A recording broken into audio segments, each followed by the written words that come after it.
Speak, our 35th edition today. We try to bring you new subjects of discussion and new speakers every time. Our topic today is based on insurance and the logistics that affect the gems and jewelry industry.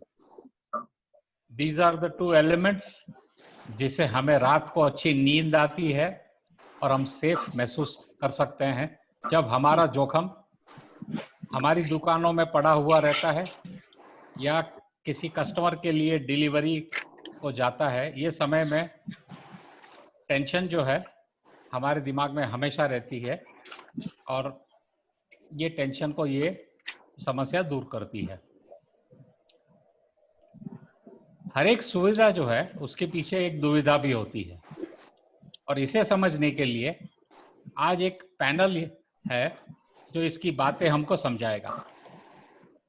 आज के panelist है sequel logistics के founder CEO Rajkumar ji, BVC logistics के ED CEO Rajesh Neelkantha जी, कुशल जवेरी है यूनिलाइट insurance broker से, सारंग देव sangria है alliance insurance broker से और हमारी इंडस्ट्री में से संयम मेहरा है यूनिक चेंज से, दिनेश जैन जी है पीएम शाह से और महेंद्र जैन जी है मुक्ति गोल्ड एंड डायमंड से। इस पैनल को मॉडरेट करेंगे जतिन छेड़ा जी फ्रॉम छेड़ा ज्वेल्स। तो मैं अशोक भाई, sorry to interrupt, I mean missed, sorry and Bhavesh Kataria from Kataria insurance. तो मैं जतिन जी से अब विनती करूंगा कि इस सेमिनार की शुरुआत करें। Good afternoon to all the panelists and members of the industry. Good afternoon all. Today is the 35th seminar on insurance and logistics. The most important and a burning issue today. Vast section of the industry is still not insured. During this lockdown, there was an incident in a MIDC factory of burglary. There are issues of robbery. There are issues of shoplifting. There are issues of stealing by the staff. There are risks by earthquake, fire, terrorism, civil commotion. There are various risks related to jewelry industry in terms of fire, loss of profit. Then we thought that we should also cover logistics along with this. Until now, our industry was only known to work with Angadia service, which has a history of more than 100 years. Angadias were known for their door-to-door service and their guarantee. Angadias have now become less important. They are considered as an unorganized sector.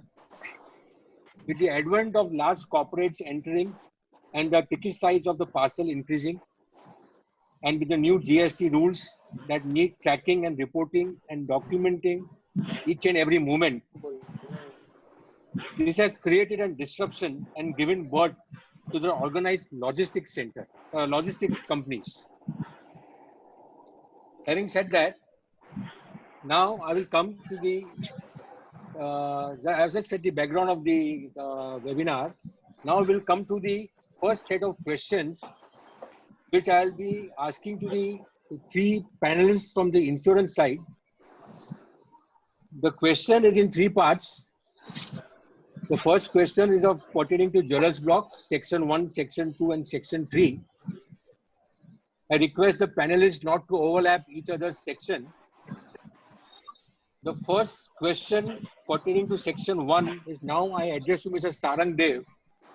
So Sarang, I would like you to answer in brief, what is the jewelers block policy, how it has evolved over the period of years, what are the different warranties of the jewelers block policy, what happens if the warranties or security features are not available, what happens if the shop is closed for more than 30 days.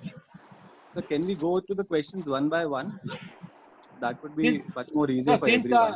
Since it's all related to section 1, Jatin bhai, you face the camera. Okay. And talk. You are facing on the left side and the camera is on the right side. Yeah, okay. Sarang bhai, Gandhi sir. the first set of questions is all related to section 1.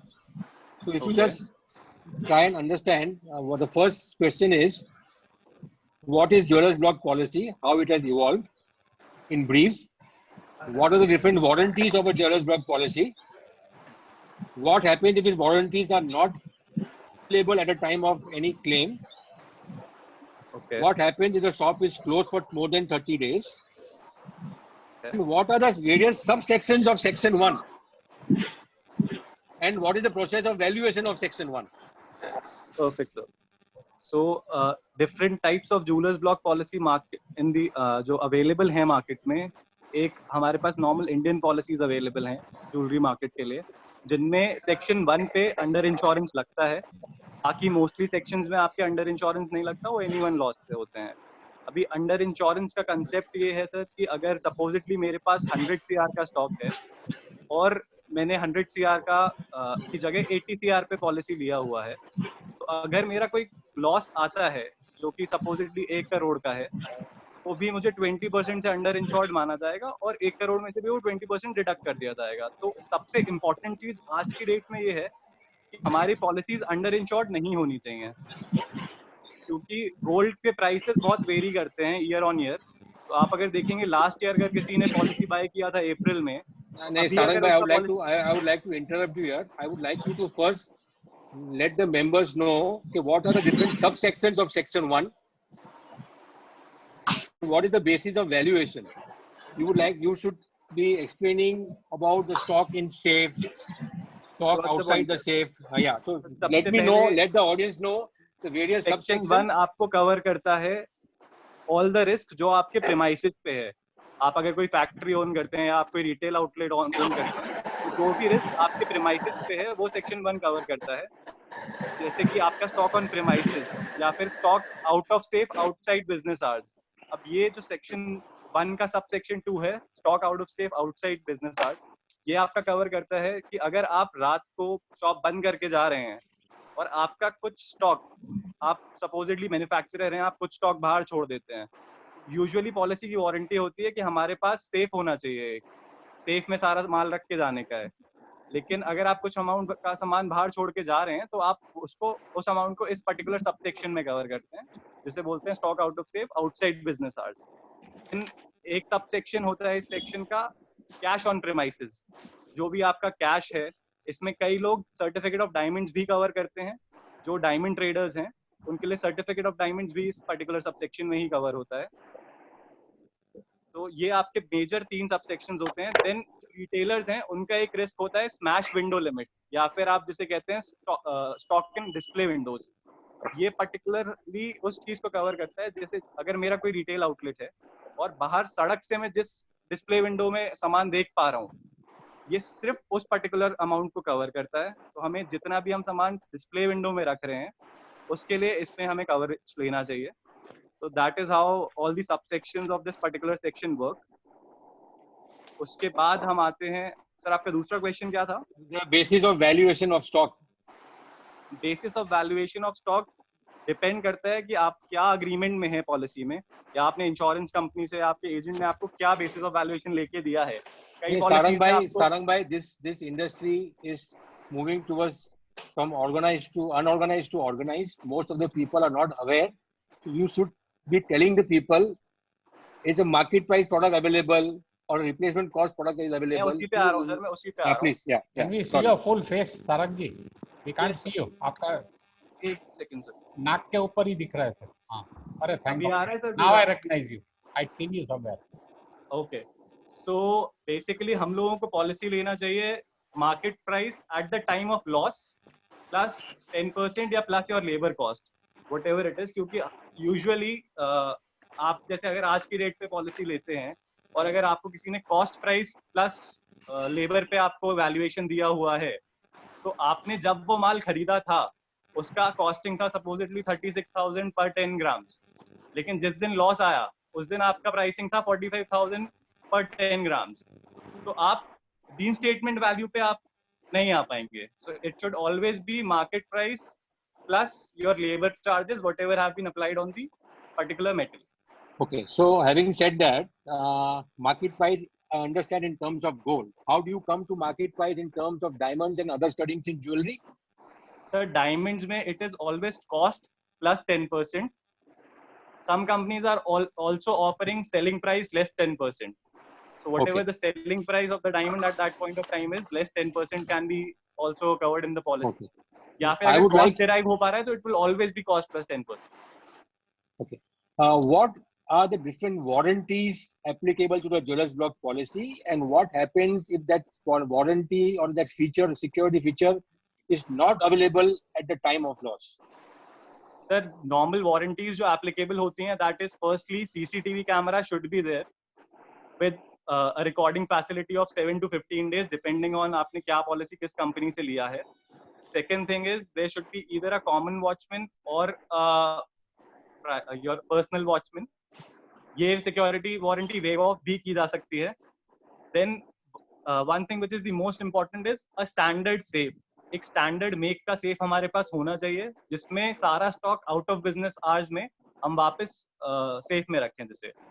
सो ये security warranty कोई company wave of नहीं करती है usually. कुछ PSUs करते भी हैं but at the time of claim you will face difficulties अगर आपके पास सीसीटीवी और सेफ नहीं है. जो शॉपलिफ्टिंग के क्लेम्स होते हैं वो मेजरली सीसीटीवी से ही डिटेक्ट किए जाते हैं. So you should always have a CCTV in a working condition. अगर कभी किसी का CCTV is not functional due to any technical reason, उस चीज में आपको कोई परेशान होने की जरूरत नहीं है. आपको बस ये करना है, जैसे अगर मेरा सीसीटीवी आज खराब हो जाता है तो मुझे एक रिक्वेस्ट देना चाहिए अपने एएमसी को या सीसीटीवी की जो भी आपकी कंपनी है उसको, ये खराब हो गया, आप इस प्लीज इसे आके जल्दी से जल्दी ठीक करें. अगर उस लॉन्च किया है अपने सीसीटीवी कंपनी से और वो नहीं आया है पिछले 2 या 3 दिन में, कोई भी क्लेम आता है तो that should be admissible and that will be admissible because उसमें आपकी कोई गलती नहीं है. सो इंश्योरेंस का एक बहुत ही सिंपल कंसेप्ट है दैट एक इंश्योर्ड को हमेशा उस तरीके से ऑपरेट करना चाहिए कि वो इंश्योर्ड नहीं है. आप जब तक अपने एंड पे पूरी सेफ्टी सिक्योरिटी मेजर्स ले रहे हैं तब तक कोई भी सिक्योरिटी वारंटी आपको कोई इशू नहीं देगी अगर उसमें कोई फॉलोइंग नहीं भी की जा रही है. तो जैसे अभी के टाइम के सिनेरियो में काफी जगहों पे सीसीटीवीज फंक्शन नहीं कर रहे हैं और लोग रिपेयर करने भी नहीं जा पा रहे हैं. तो इस पर्टिकुलर टाइम पीरियड के लिए that warranty will not make much difference. Sarang ji, I am aware that people have specific insurance policies जिसमें ये सब वारंटीज कंपनी ने अग्री करके वेव की है कि सीसीटीवी नहीं है चलेगा, फायर अलार्म नहीं है चलेगा, 24 आवर वॉचमैन नहीं है चलेगा, और वो हिसाब से प्रीमियम चार्ज करती है. व्हाट इज योर से ऑन दैट? सर माय से is very simple on that. Watchman नहीं है चलेगा will not make much difference on your policy at the time of claim अगर उसने पॉलिसी में अग्री करके दिया है. सीसीटीवी नहीं है तो चलेगा will make a lot of difference. Reason being insurance company ने आपको पॉलिसी पे लिख के दे दिया कि सीसीटीवी नहीं है तो चलेगा, लेकिन अगर कोई शॉपलिफ्टिंग का क्लेम आता है या कोई भी क्लेम आता है तो onus of proving that there has been a loss comes to the insured. मतलब आप लोगों को प्रूव करना है कि ठीक मेरा है, तो लॉस आया है. Position we are shifting our position from the warranty to the owners but the claim doesn't become invalid. Claim invalid नहीं होगा सर, लेकिन तो क्लेम क्लेम सेटल होगा या नहीं that is a different thing. That is a separate thing. But the takeaway from here is that the warranties of the jeweler's block policy can be negotiated with the insured, and the premium decides. The loading on the premium decides क्या करना चाहिए. So this is for each and every jeweler to decide what type of policy he has to take, with warranties or without warranties. Having said that, I will move to section 2 of the policy. I would like Mr. Bhavesh Kataria of Kataria Insurance. Bhavesh bhai, first of all, I would like you to also answer the question that remained unanswered in the previous question. So you should tell me how this jeweler's block policy has evolved. Then you show some light on section 2 of the policy, which covers stocks in custody of owners and employees, which covers stocks in custody of goldsmith, agent, brokers, hallmarking centers, and also covers money in transit. Over to you, Bhavesh bhai. Yes, thank you, friends.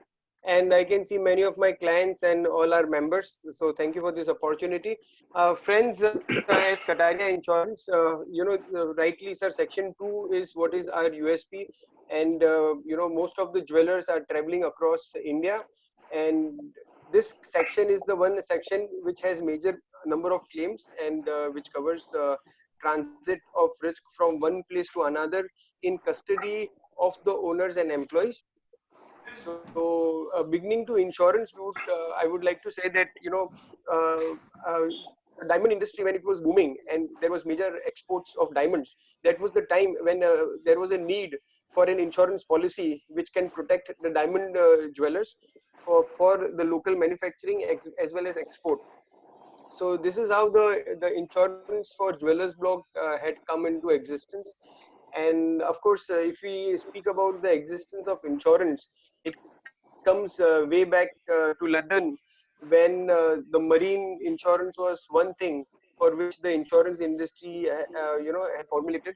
So the Jewellers Block policy is basically a combination of fire insurance, burglary insurance, and marine insurance.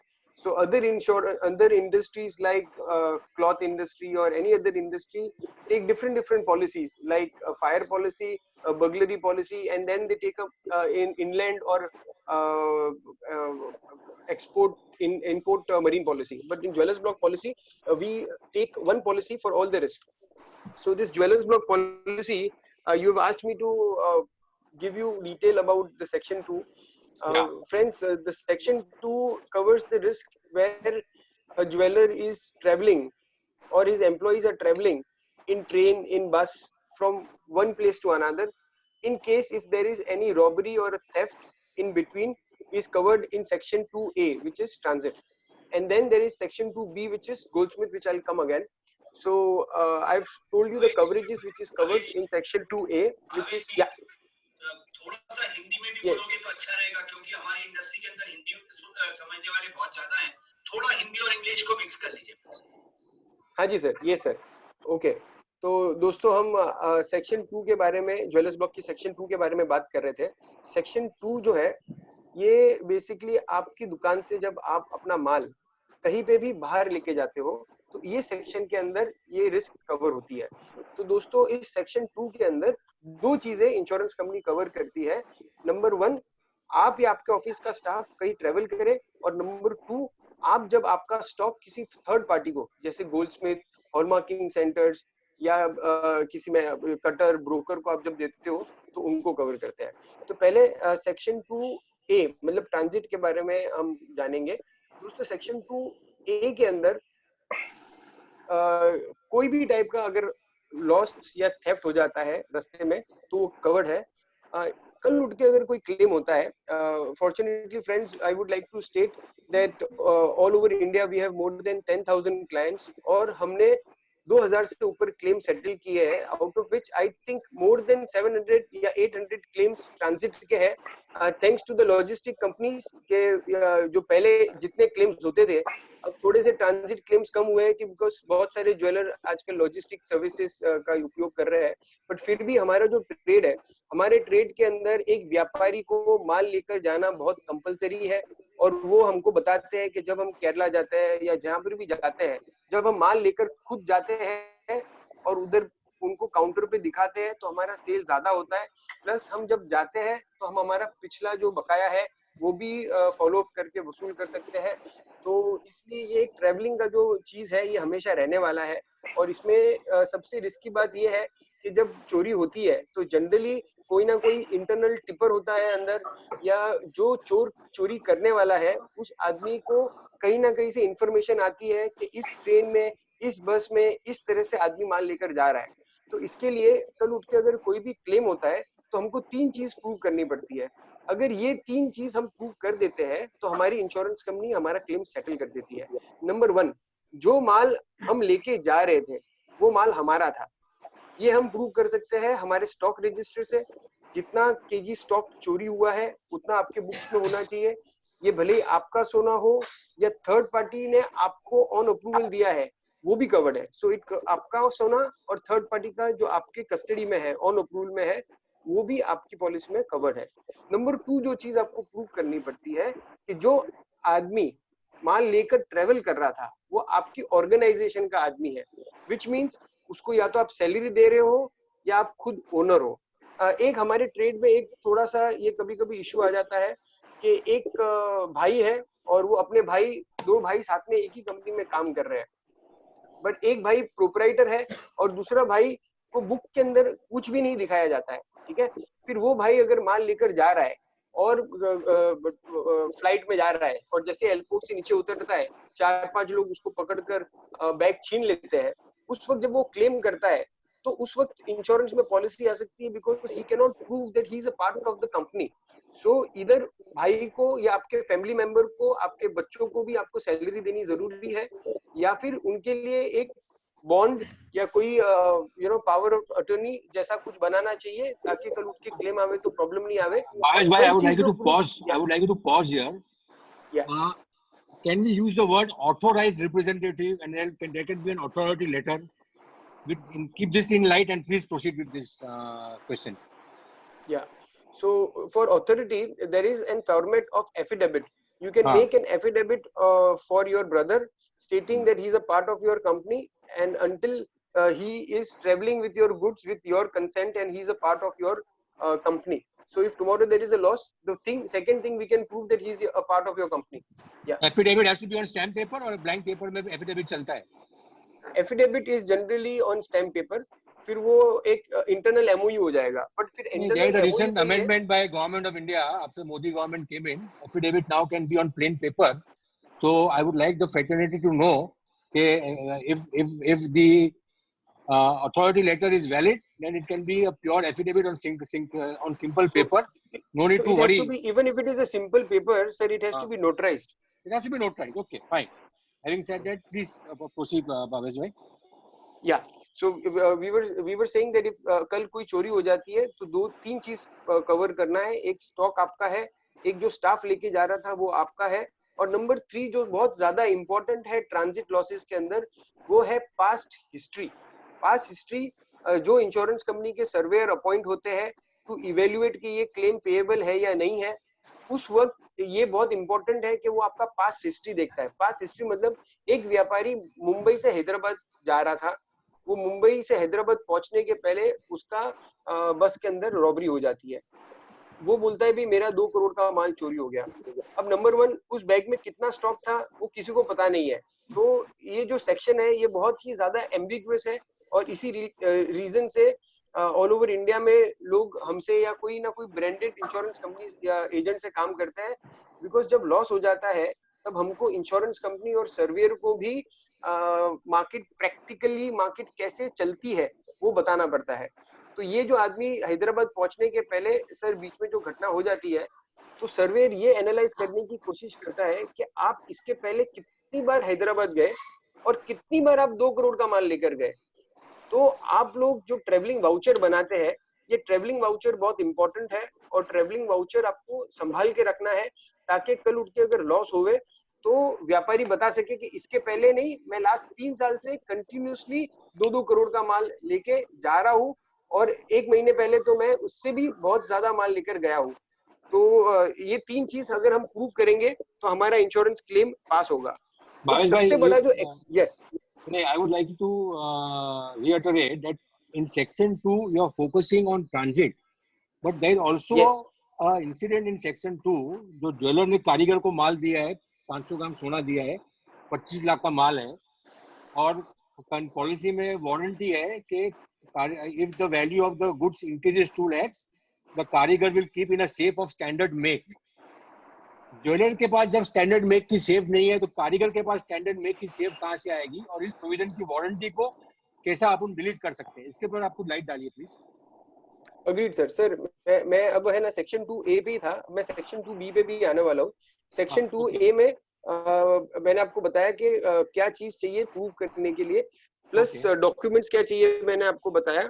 अब मैं exclusion खाली in short बताना चाहता हूँ हमारे listeners को कि जब आप माल लेकर ट्रेवल कर रहे हो तो किस बेसिस पे इंश्योरेंस कंपनी आपका क्लेम रिजेक्ट कर सकती है, ये समझना बहुत जरूरी है। फ्रेंड्स, बहुत सारे ऐसे क्लेम है जहां पर जब आप बॉम्बे से हैदराबाद जा रहे हो फॉर एग्जांपल, और बीच में पूना में आप एक फूड मॉल पे आपकी बस रुकती है, आपका बैग आपके बस के अंदर है, आप 2 मिनट के लिए नीचे उतरते हो, पानी की बोतल लेकर वापस आते हो, और आप देखते हो कि आपका जो बैग है वो किसी ने चुरा लिया है। दोस्तों, सारी पॉलिसीज के अंदर पर्सनल कस्टडी क्लॉज होता है, जिसका ये मतलब है कि आप आपके माल को कहीं भी छोड़कर नहीं जा सकते। which means कि even if you have insurance, but insurance के अंदर सारी चीजें कवर नहीं होती है। इंश्योरेंस में खाली 60% चीजें कवर होती है। और जैसे हमारे इंडस्ट्री के सारंग भाई ने बताया कि even if you have insurance, you have to act as an insured, which is कि आपको आपके स्टॉक के साथ में हमेशा रहना है। आप जितनी सिक्योरिटी कर सकते हो उतनी सिक्योरिटी करनी है। अगर आपने बैग को बस में या आपके होटल रूम के अंदर आपने बैग रख दिया और आप नीचे उतर गए, रिसेप्शन पे गए, वापस गए और देखा कि होटल रूम में से किसी ने बैग निकाल लिया है, वो भी कवर्ड नहीं है। 2 मिनट के लिए भी अगर आपने बैग छोड़ दिया और इंश्योरेंस कंपनी उसको नेग्लिजेंसी टर्म कर सकती है। तो पॉलिसी के अंदर नेग्लिजेंसी भी एक एक्सक्लूजन है जो हमारी पॉलिसी के अंदर कवर नहीं आता है। इसलिए जब भी आप ट्रेवल करते हो, आप कम से कम 2 लोगों को ट्रेवल करना चाहिए, ताकि अगर एक ट्रेन में आप ट्रेवल कर रहे हो और एक आपको अगर टॉयलेट जाना है तो दूसरा आदमी बैग के साथ में रह सकता है। कभी आपको कुछ खाने की आइटम लेनी है तो एक आदमी स्टॉक के साथ में हो सकता है और दूसरा आदमी लेके आ सकता है। तो ये सेक्शन 2 के बारे में मैंने आपको बताया। सेक्शन 2B जो जतिन भाई बता रहे थे, इज फॉर थर्ड पार्टी, ऐसे लोग जिनको आपके रेगुलर एम्प्लॉयमेंट में नहीं है, उनको आप सैलरी नहीं देते हो, पर आप अपना माल उनको प्रोसेसिंग के लिए देते हो, जैसे कारीगर, जैसे हॉलमार्किंग सेंटर्स, जैसे ब्रोकर या कटर्स। अगर जब आपने उनको माल एंट्रस्ट किया, फिर वो आपकी दुकान से माल लेकर कहीं जा रहे हैं और रास्ते में कोई उनसे माल छीन लेता है, चुरा लेता है, या उनकी कारखाने के अंदर अगर माल पड़ा है और उनके कारखाने में अगर कोई चोरी हो जाती है, आग लग जाती है, तो ये सेक्शन आपका उसके अंदर जो है कवर करता है। अब इसके अंदर भी एक्सक्लूजन जो है वो सेम एक्सक्लूजन है, ग्रॉस नेग्लिजेंसी। अगर कारीगर या हॉलमार्किंग या कोई भी आदमी ग्रॉस नेग्लिजेंसी से माल चोरी हो जाता है, या उसके फैक्ट्री के अंदर, जैसे जतिन भाई ने बताया कि देयर इज अ क्लॉज। अब जतिन भाई वो 2 लाख से बढ़कर 10 लाख हो गया है, बट गोल्ड की भी वैल्यू बहुत बढ़ गई है। तो उसमें what is the definition of safe of standard make? Yeah, sir, safe of standard make is basically what we understand कि जो एक safe है, it should be so heavy that a single person cannot lift it and run away. Second, अगर उसमें fire proof लिखा हुआ है तो fire proof is a very different thing. बहुत सारी सेफ को 100% फायर प्रूफ हम नहीं कह सकते। इसके लिए नितिन जी खंडेलवाल और नितिन जी कदम, हमारा जो महाराष्ट्र का वेबिनार हुआ उसमें भी नितिन जी ने एक अच्छा, खंडेलवाल जी ने ये दिया था कि आप अपने इंश्योरेंस कंपनी को मेल करके लिख दीजिए कि आपके पास स्टैंडर्ड सेफ नहीं है। बट इस पे मैं ये बताना चाहता हूँ कि एज कटारिया इंश्योरेंस हम लोग जो भी प्रपोजल फॉर्म भरते हैं, जनरली हम लोग सेफ के अंदर बेसिक स्टैंडर्ड सेफ लिखते हैं, ना फायर लिखते हैं ना बर्गलरी लिखते हैं। और स्टैंडर्ड सेफ का मतलब ये है कि सर स्टैंडर्ड चपाती अगर अपन बोलेंगे तो चपाती राउंड होनी चाहिए, एक साइज की होनी चाहिए, बरोबर है। अगर बहुत ज्यादा बड़ी होगी तो वो डोसा हो जाएगी और बहुत सारा छोटी होगी तो वो पूरी हो जाएगी। तो स्टैंडर्ड का जो एक्चुअल डेफिनेशन ना इंश्योरेंस कंपनी के किसी शेड्यूल में दिया हुआ है और ना हर अलग अलग जगह उसका डेफिनेशन अलग अलग है। बट जनरल बेसिस के अंदर इसका मतलब ये है कि वो उठा नहीं सकता कोई, प्लस वो मोटा होना चाहिए 3 इंच से ज्यादा, ताकि अगर फायर लग जाए तो आपका जो माल है अंदर प्रोटेक्टेड हो सके। Plus if there is a earthquake और आपकी पूरी बिल्डिंग गिर जाती है, उस केस में भी सेफ के ऊपर इफेक्ट ना आवे। तो generally that is a standard safe which is मजबूत। बट सर हम लोग की ऑल ओवर इंडिया में सब स्टेट्स में हम काम करते हैं, हर स्टेट टू स्टेट सेफ का जो बनावट है वो चेंज हो जाती है। यूपी में, उत्तर प्रदेश में लोग हैंडमेड सेफ ज्यादा यूज करते हैं, तो सेफ का कोई स्पेसिफिक डेफिनेशन नहीं है जतिन भाई। नहीं भावेश भाई, सपोज कोई ज्वेलर ने कारीगर को माल दिया, उस कारीगर के पास कौन सी सेफ है अपने मालूम नहीं है, अज्यूम करते हैं उसके बाद सेफ और स्टैंडर्ड मेक नहीं है, then what is the stand of the insurance company? How do they settle the claim? Does the claim get a label of a substandard claim and 60% of the claim is admitted, 70% of the claim is admitted? What happens in such circumstances? A good question, sir. Sir, in these cases, if the goldsmith has a non-standard safe, the insurance company can substandard the claim and give him a partial payment. If sometimes most of the insurance companies and insurance surveys which are there, they understand कि okay इस type के setup पे ऐसा safe है, it is proper. But अगर वो एक गोदरेज का कवर यूज कर रहा है तो ऑफ कोर्स उसको सेफ नहीं कहा जाएगा। और जनरली जितने भी कारीगर है, मोस्टली कारीगर खुद की कारखाने में खुद सोते हैं, तो अगर वो लोग माल के साथ में सो रहे हैं तो ये सेफ का क्लॉज नहीं आएगा। अगर माल के साथ में है तो सेफ का क्लॉज नहीं आएगा sir.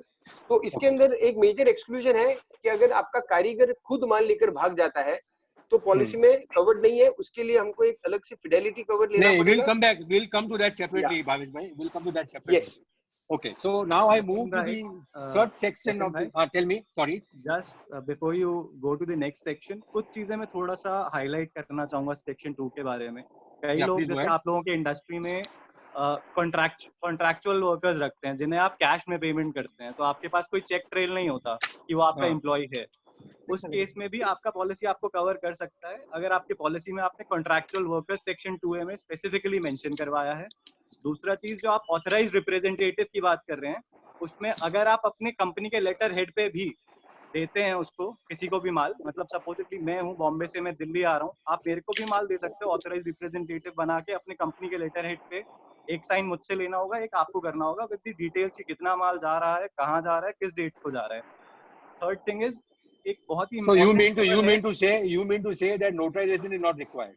Notarisation is not required, क्योंकि आप हर बार अलग अलग आदमी को अगर दे रहे हो तो नोटरी के पास नहीं जाएंगे आप इससे पहले। Okay, let's not go into this questioning the questions. चीज और है इसमें, आप okay. जब कभी भी बुलियन से बाइंग करते हैं, आप बुलियन से माल मंगा रहे हैं, ठीक है, वो माल आपके स्टॉक में तब तक नहीं आएगा, आपके स्टॉक रजिस्टर में तब तक नहीं आएगा जब तक आपके यहाँ वो माल पहुंच नहीं जाएगा।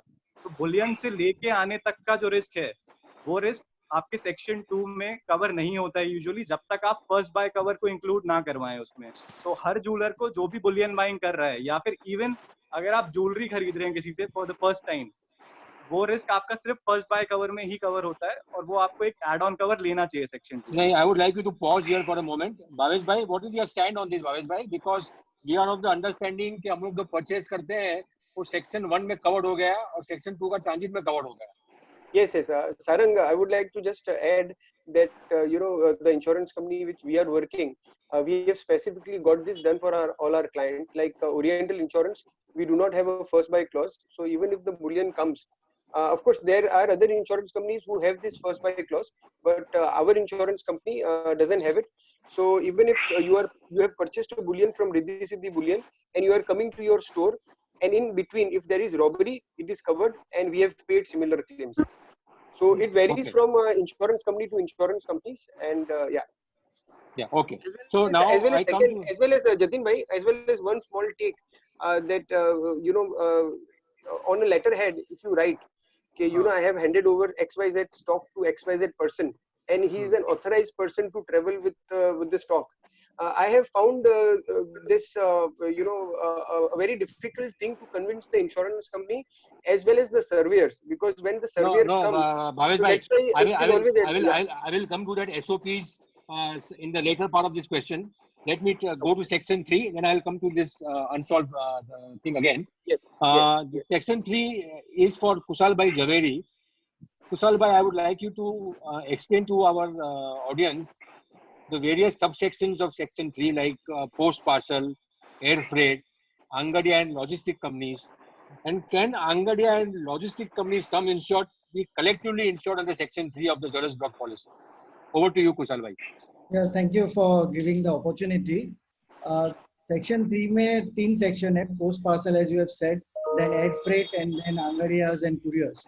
So generally insurance companies Angadias and couriers को एक ही section 3C में add कर सकती है, provided the quality of the Angadia and courier are of repute. So now there are courier companies which are which are close to being a non-official courier. So there the limits can be defined, lower limits are given. If the courier company is a secured carrier, then higher limits can be given. And जब भी हम लोग Angadia बोलते हैं, तो Angadia is where they have traditionally done a fantastic job in this country. करोड़ों का माल बॉम्बे, सूरत बॉम्बे में इन्होंने ट्रांसफर किया है इतने सालों से.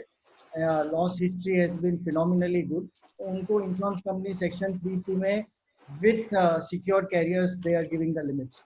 But if the loss ratio उनका बिगड़ता है, then they will eventually decide whether Angadia और courier को देना है या नहीं. और जो air freight है, air freight is very clear when you give the goods directly to the airline, तो उसको air freight बोलते हैं. मगर अगर courier company प्लेन से जाता है तो उसको एयर फ्रेट नहीं बोलते हैं, वो नॉर्मल कुरियर शिपमेंट ही उसको कहला जाता है. Courier company can go by train, by bus, by car, by air, but it is called a courier shipment under section 3C. Okay. One very in today in this COVID-19 era, one question that is coming in everyone's mind is related to workman compensation. अगर कल staff दुकान पे काम पे आता है और उसको कुछ कोविड मतलब कोरोना वायरस से इन्फेक्ट होता है, सो जो एम्प्लॉयर का लायबिलिटी कवर करने के लिए should there be a special workman compensation or the employer should take a separate mediclaim of his staff? What is the correct way of covering this risk statutorily? Bhavesh bhai, would you like to answer this? Yes, of course. Okay, sir, as everybody has seen that there has been a mandate from the government that the staff which are coming to our store after the lockdown gets over, it becomes our responsibility to make sure that they do not get वो sorry Hindi में बोलूँगा कि अब जो government के तरफ से notice आया है कि आपके जो स्टाफ है लॉकडाउन के बाद में जब आपके रिटेल स्टोर रूम में आएंगे काम करने के लिए, तो वो आपकी जिम्मेदारी है कि आप उनका ध्यान रखें और उनका हेल्थ केयर इंश्योरेंस और सारी चीजों का हेल्थ केयर करने के लिए गवर्नमेंट ने ज्वेलर्स या फैक्ट्री ओनर्स या जो भी व्यवसायी है उनके ऊपर डाला है. इसमें मैं बताना चाहूंगा कि अगर कल उठ के कोई भी ज्वेलर आफ्टर लॉकडाउन अपनी दुकान का प्रॉपर सैनिटाइजेशन नहीं करता है, अपनी दुकान के अंदर सोशल डिस्टेंसिंग का अगर पालन नहीं करता है, या जो भी गवर्नमेंट ने रूल बनाए हैं अगर उसको ब्लीच करता है, और ब्लीच करने के बाद में अगर आपके स्टाफ मेंबर में से, आपके कस्टमर्स में से, आपके कारीगर में से किसी को कोरोना हो जाता है, तो उसकी लीगल लायबिलिटी जो है वो ज्वेलर पे आ सकती है. और इसलिए इट इज ऑलवेज बेटर कि एक तो हमको हमारे स्टाफ के लिए एक आप ग्रुप मेडिक्लेम पॉलिसी ले सकते हो, काफी सारी इंश्योरेंस नहीं भावेश भाई, no, we are beating the bush, Bhavesh bhai. The question is very specific. The question is, if I have a workman compensation policy, is my risk under the statute of the government कि मेरा आदमी काम करने को आया बीमार हो गया, इससे एक वर्कमैन कॉम्पेंसेशन से कवर होता है. अगर वर्कमैन कॉम्पेंसेशन से ये रिस्क कवर होता है तो मेरे को अलग से मेडिकल लेना कुछ जरूरी है? नहीं, अलग से लेना नहीं. अगर वर्कमैन कॉम्पेंसेशन है तो workman compensation will take care of. Okay, thank you Bhavesh भाई. I will now go to Mr. Javeri once again. Mr. Javeri, I would like you to address your views on public liability. मतलब showroom में customer आते हैं तो customer को कुछ हो गया, तो what is public liability? Public liability में जैसा मोटर इंश्योरेंस का ट्रिब्यूनल होता है, थर्ड पार्टी को रिस्क होती है तो ट्रिब्यूनल अवार्ड पास करती है कि इसको इतना क्लेम मिलेगा. तो पब्लिक लायबिलिटी में तो क्वांटम ऑफ क्लेम कौन नक्की करेगा? कस्टमर को कुछ हो गया तो क्वांटम ऑफ क्लेम कौन नक्की करेगा? और सम इंश्योर किया होना चाहिए पब्लिक लायबिलिटी में. That is the first part of the question. And second part is a different question all together. I would like you to throw light on cyber crimes. और cyber crimes के लिए what products insurance company have to offer? Over to you mister Javeri. Jatin bhai, I think what point you have raised is the most important point for this entire trade, and people are underestimating the exposure that the trade has because of the COVID-19. So imagine आपके दुकान में कोई customer आता है और he buys goods from you and it is established after a few days कि आपका कोई एम्प्लॉय को COVID-19 था. That customer goes back and the police traces him and उसको क्वारंटाइन करता है. वो क्वारंटाइन होता है और he loses lakhs or crores of rupees, or there is a death. In any of these circumstances, it is very easy to establish that it is happened because of you. Now he or his family or his company will file a claim on you for compensation, and the minute वो compensation claim आप पे file करता है, and if he gets a great lawyer, तो आपका cost you will have to go and defend it. So the cost of defense itself can be crores of rupees. अगर वो court उसके पास एक अच्छा लॉयर है and then he goes after you, अगर even if it is an alleged claim, real claim नहीं, it is only allegation, but still आपको defend करना पड़ेगा. अगर वो कोर्ट में जाता है या सेटलमेंट पे होता है तो आपको settlement fee in addition to the legal fee देना पड़ेगा. So ये जो exposure है is very very very severe. And if you have multiple showrooms, then all your showrooms will have that kind of exposure. So इसको quantify करना, I think it is something which is not easy. किसी को we are underestimating अपने को क्या risk है. So ये I think you as an organization has to think what risk we have. We'll have to talk to government authorities that we as small shop owners, small businesses cannot absorb this kind of liability. So I would suggest a public liability is a must, that you must have it tomorrow before you start your showroom. And some people call it public liability, some people call it commercial general liability. But this is absolutely must. In fact, जब भी आप लोग show करते हो IIJS या any other show, public liability is the fundamental policy जो आप लोग buy करते हो. And then the other important exposure आपने जो mention किया है is cyber. अभी किसी को बताने की जरूरत नहीं है, but we are all in a highly connected world. मैं आपको real life example दे रहा हूँ कि GJPC ने IIJS वेगस शो के लिए फीस कलेक्ट करते हैं और वो एक सब कलेक्ट करके वेगस शो ऑर्गेनाइजर्स को फी भेजते हैं. तो 2 साल पहले सब लोग वेगस पहुंच गए, शो चालू हो गया, ऑर्गेनाइजर बोलता है मेरा फी नहीं आया, तो GJPC बोलता है मैंने तो $750,000 ट्रांसफर कर दिया. That money never went to Vegas. मैं भारत डायमंड बोर्स में जाता हूँ, 5 कंपनियों को मिलता हूँ. I can tell you with hand on my heart, 3 companies have been hacked, and the remaining 2 are telling me lies. So almost everybody is a target of a hacker. हम लोग का payment is all online, emails are online, factory is working on a server. So ये payment भी चला जा सकता है, आपका सर्वर हैक हो सकता है. हमारे पास कस्टमर्स है जिनका सर्वर हैक हो गया है और द हैकर बोलता है कि आप मेरे को 5000 बिटकॉइन दो, $5,000 दो या पूरा सर्वर में डेटा साफ कर दूंगा. So imagine your years of information is on your server, and that he says I will hack it or destroy it if you don't give me ransom. So almost every company is buying a cyber policy. So जो हम लोग focus कर रहे हैं on this other jewelers block, which is very important, but public liability or commercial. No, Mr. Javeri, the most part of the question remains unanswered. Hello. Yes. Hello? Yes. किसका आवाज आ रहा है बीच में? दिनेश भाई. Mister Javeri. Yes. Jewellers block policy में section 1 में मुझे मालूम है मेरे को 3 करोड़ का सम इंश्योर्ड करना है. तो पब्लिक लायबिलिटी में कितना सम इंश्योर्ड करना वो कैसे मालूम पड़ेगा? और वो सम इंश्योर्ड करने के बाद वो कस्टमर को क्लेम कौन सा ट्रिब्यूनल अवार्ड करेगी वो कैसे मालूम पड़ेगा? और साइबर अटैक के लिए सम इंश्योर्ड क्या करने का कैसे मालूम पड़ेगा? ये कुछ टेंजिबल असेट तो नहीं है कि मेरे तिजोरी में इतना माल है. तो I would like you to throw light on that. Jatin भाई, किसी को मालूम नहीं है कितना सम इंश्योर्ड लेना चाहिए, बिकॉज आपके वहाँ कोई बिलियनर आके लेके गया और वो क्लेम करता है और आपके वहाँ नॉर्मल आदमी आके लेके गया वो क्लेम करता है, तो फिगर बहुत ही हाई होगा. सो जैसे लॉजिस्टिक ऑपरेटर उसका लायबिलिटी लिमिट करता है, वैसे eventually you will have to think कि my liability is limited to this much. So we are all talking and moving towards that something. There has to be some standard operating procedures for the industry. We'll come to it later. Now I would come to the section 4 of the jewelers block policy, which covers loss or damage to fire and earthquake. There is a very tricky and a complicated question. I'm going to address this question to Mr. Sarang Dev. Sarang, should a jeweler cover his risk under section 4 of this policy, or he should have a separate fire insurance policy? If he's having a separate fire insurance policy, what are the separate add-on covers he should take? And would it be beneficial for him to also add a loss of profit policy to it? Sarang, over to you, please. Sir, her jeweller को fire policy अलग से ही लेना चाहिए jewellers block policy के अलावा. उसका reason ये है कि अगर आपके फायर सेक्शन में कोई क्लेम आता है तो आपके पूरे ज्वेलर्स ब्लॉक पॉलिसी पे भी क्लेम लोडिंग लगेगा.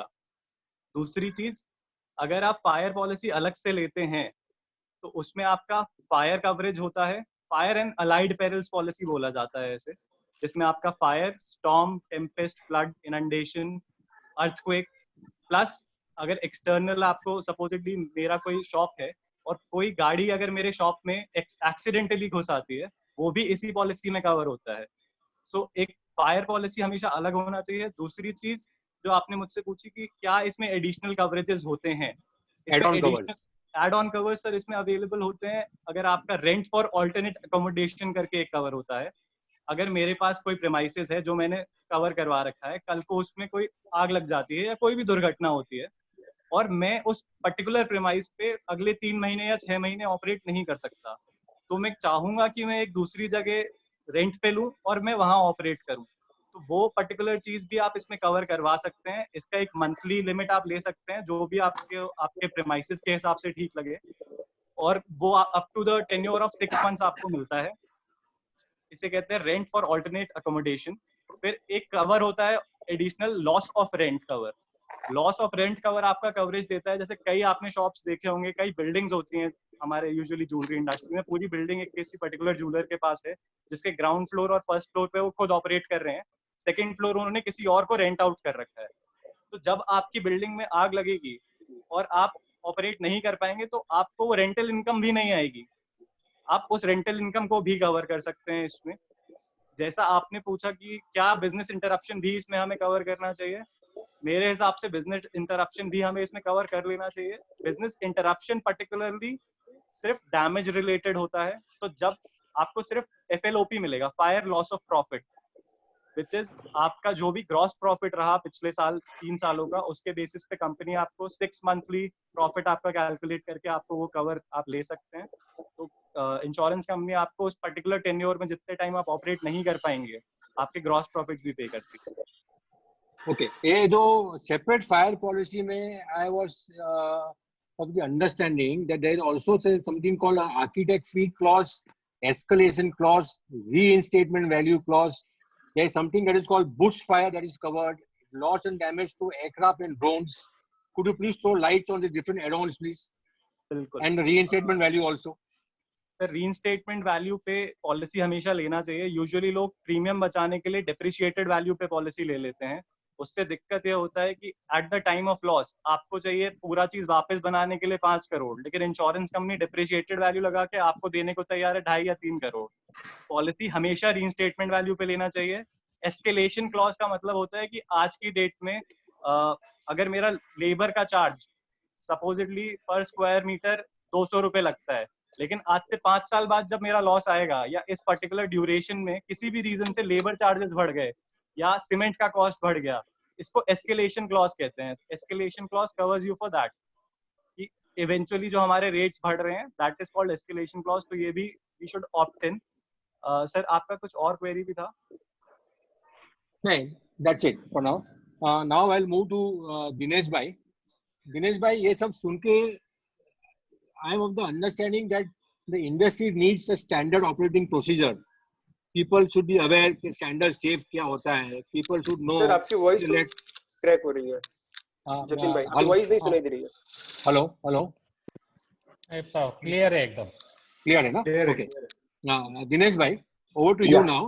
मेरे को लगता है ये सब सुनने के बाद industries now should come out with a standard operating procedure in terms of documents, authority letter, in terms of safe, in terms of warranties, no warranties, fire alarm चालू है, fire alarm नहीं है, क्या क्या अपन कर सकते हैं, क्या क्या अपन नहीं कर सकते हैं। We should do all these SOPs and sit down with the companies and design a standard cover। जैसा अभी भावेश भाई ने बताया कि हम लोग के वहाँ फर्स्ट जो परचेज करते हैं तो कवर्ड है, सारंग जी ने बताया कि मेरी पॉलिसी में परचेज करते हैं कवर्ड नहीं है। तो ये बहुत सारा कंफ्यूजिंग होता है।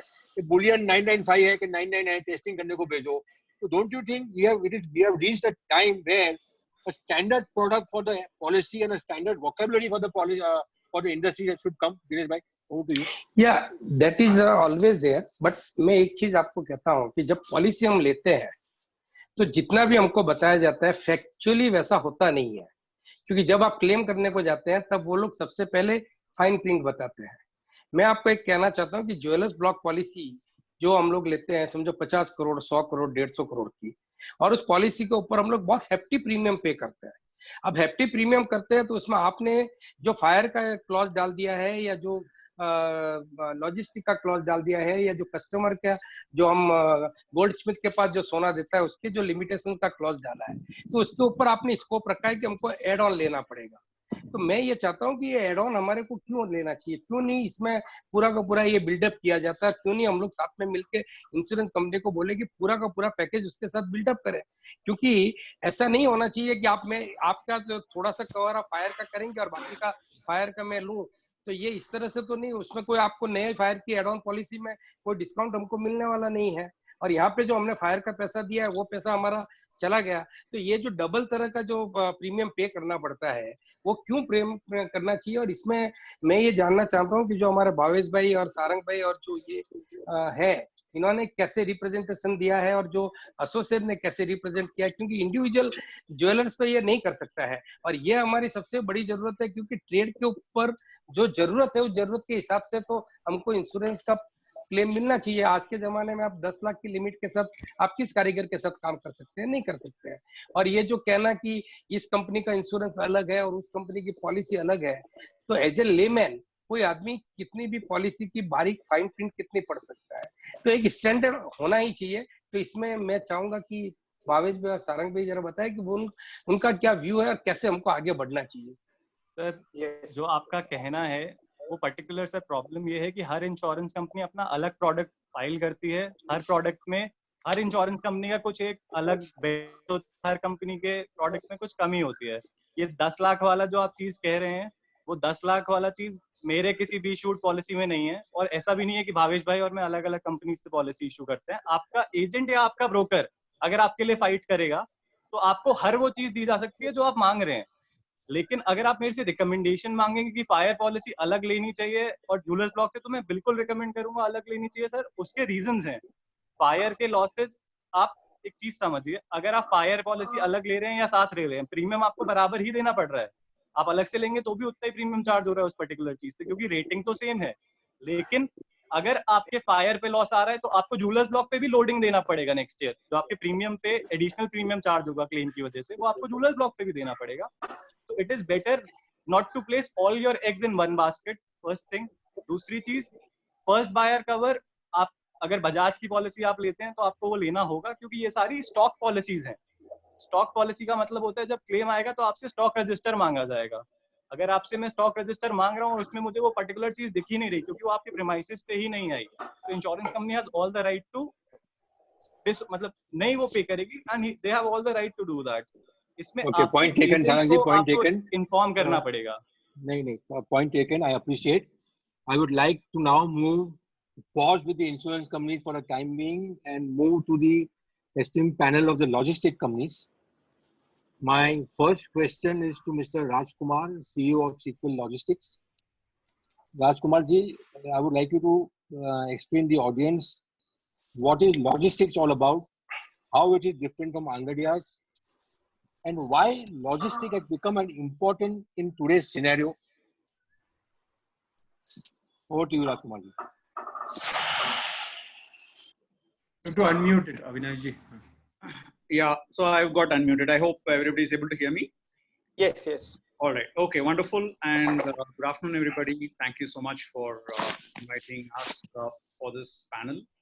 I am actually having a timer. So let me quickly first start my timer so that I'll keep it for about 5 minutes and then I'll pause. Maybe once you say, I will then move forward. So very quickly, I just want to quickly come to the point of what is relevant to the audience, which is two things.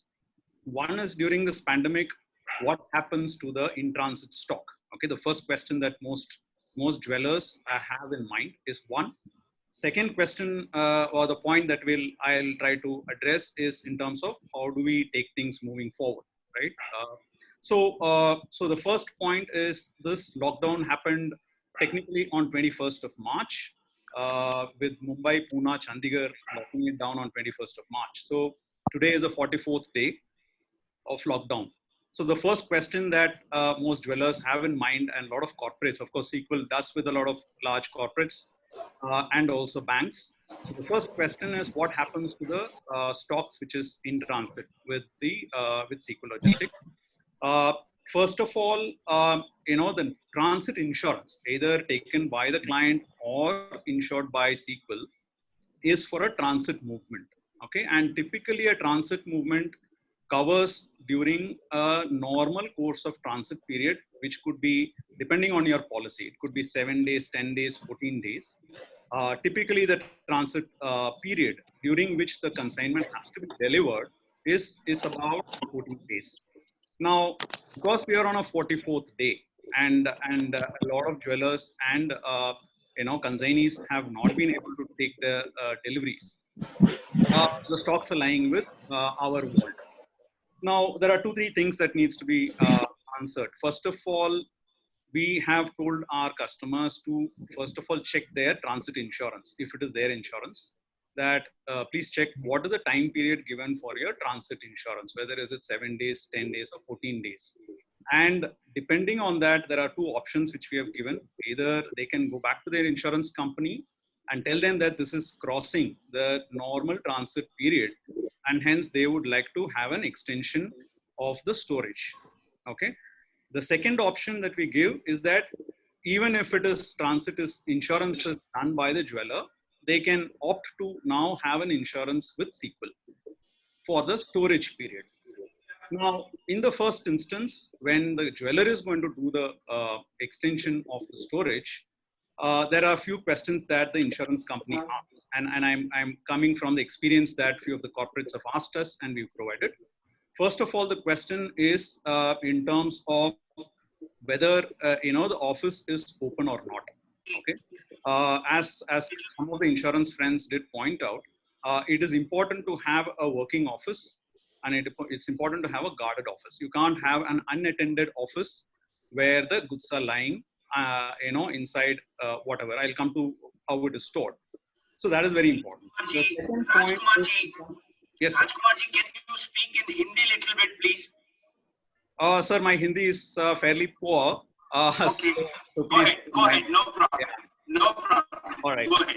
So that is number one. Number two is so there is a set of questionnaires that the logistics company provides to the jeweler, which includes in terms of the working hours of the office, who is guarding the strong room, what is the safety precautions done in the strong room, and also in terms of any remote monitoring is there, is it a proper strong room, CCTV coverage, recording, as well as remote monitoring.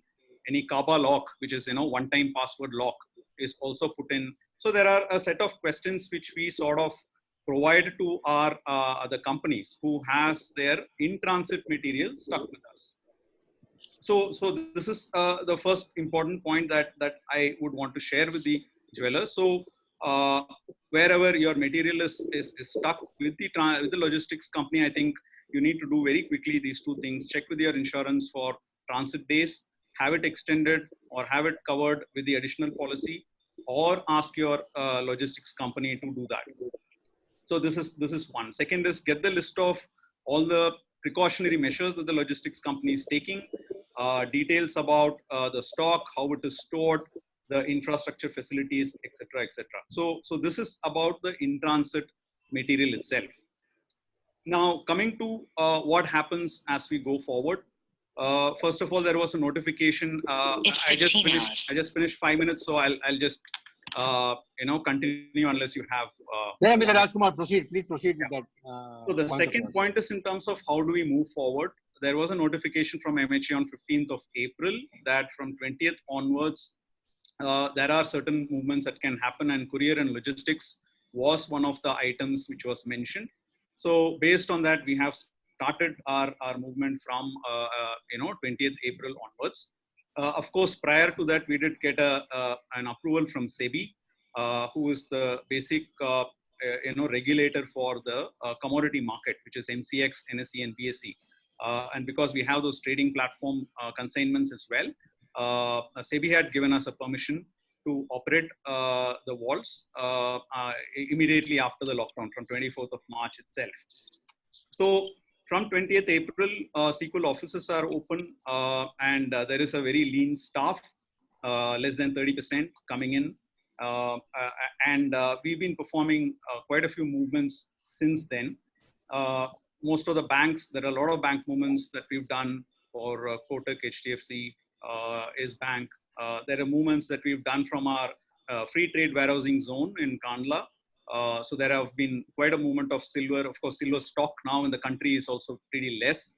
And of course, the gold movements, we typically have close to about 1 to 3 tons of gold across our vaults. So some of these deliveries have also been completed on a special permission basis. So, so as far as the movements are concerned, right now, and that too from 4th of May, it is fairly relaxed. In fact, I myself have been coming to office from 20th of April with limited staff and with certain guidelines. Coming to the question of what locations are available for service, as of now, there are basically, I'll just give you the background of what movements are available. So the airline movement from city to city is fairly restricted. As you're aware, commercial airlines is closed. So, however, some of these airlines like SpiceJet, Indigo are operating, have converted some of the passenger aircraft into air cargo freighters. So, this is available for the key locations. You may note it down: Bangalore, Chennai, Delhi, Mumbai, Hyderabad, and Calcutta. So these 6 cities, you know, there is a fairly regular freighter movement which is happening. And on the road movement, from those 6 cities or 8 cities, we are further using road movement. Now on the road movement, there are 2-3 aspects that needs to be done. One is the vehicles and the people need to have movement passes, which of course we have obtained from the local authorities. So without the passes, they will not allow. We've also done movements across the border as well. So we moved, you know, bullion consignment from Delhi to Ahmedabad, Delhi to Jaipur, Bombay, Surat, you know, Chennai to Bangalore. So these are fairly cross-border movements which we could do with the authorities' permission. So this is about the service location. So if anybody requires some movements, you do let us know about the locations, pick-up and delivery locations, and quickly, you know, we can find out what is the situation and come back. The other point is in terms of the safety and security of, you know, how does the logistics team work in a safe and secure manner. So in that, first of all, there needs to be a guideline in place. So we put a fairly detailed guideline, you know, by 20th of April itself, when we started our regular operations. The guideline is you know, contains all of those details plus a daily audit. So there is a daily audit of all the branches which happens, you know, with temperature guns, disinfectants, where the person is coming, is it a red zone or a containment zone? So this is an auditable document which is available with us for both authorities as well as our clients as well. So in line with the guidelines in terms of mask, gloves, sanitizers, disinfectants, temperature guns, you know, these are all done. 2 other interesting facts that I would like to share with the team, probably you can look at it and maybe get in touch with us later. I'll share the details. Is 2 things that we've done further. One is we are trying to do this COVID rapid test for our employees, and this is happening this week. Now, this is from one of the medical companies. Of course, we also have a division called Sequel Life Care. We've been working with ICMR and NAV quite extensively in this COVID situation. So we'll be happy to share the details of where you can procure it from. It's about close to about 500 rupees a kit. It basically tests the antibodies if the person is infected, 80% accurate, but better than you know, not testing at all. So what we are doing is, as a precautionary measure, we are testing our employees, you know, this week as new people start coming in, so that if it is a positive test, it's a very simple self-test that can be done with a blood, you know, blood sample. The second one is on COVID insurance, and I'm sure our insurance friends also can throw more light on it. This COVID insurance is taken for all Sequel employees as well as our outsourced employees. It has 2 components. One is the medical treatment cost. Of course, most state governments have taken the cost on themselves. But even if there is going to be an additional cost, we can take anywhere between 25,000 to a lakh, depending on what is the premium that you want to, what is the sum insured that you want to take. The second is the interesting part, where if any of the staff, either owned or outsourced, like drivers, gunmen, get infected, then for a 60-day period, for an amount already specified, and we have given, say, for example, 1,000 rupees a day. So if there is a positive report from the one of our staff, then for a 60-day period, they have an insurance coverage for 60 days into 1,000 rupees. So this helps because the person needs to be quarantined, number one. Number two, the burden doesn't come on the company in terms of salary payout. And typically in about 60 days time, we can then allow the person to come back so that he doesn't rush back to work because he doesn't have salary. So these two things is something that we have done, given that the situation, COVID situation is a little different. And of course, the guidelines are something that I can share with you. It's a detailed guideline that we have developed.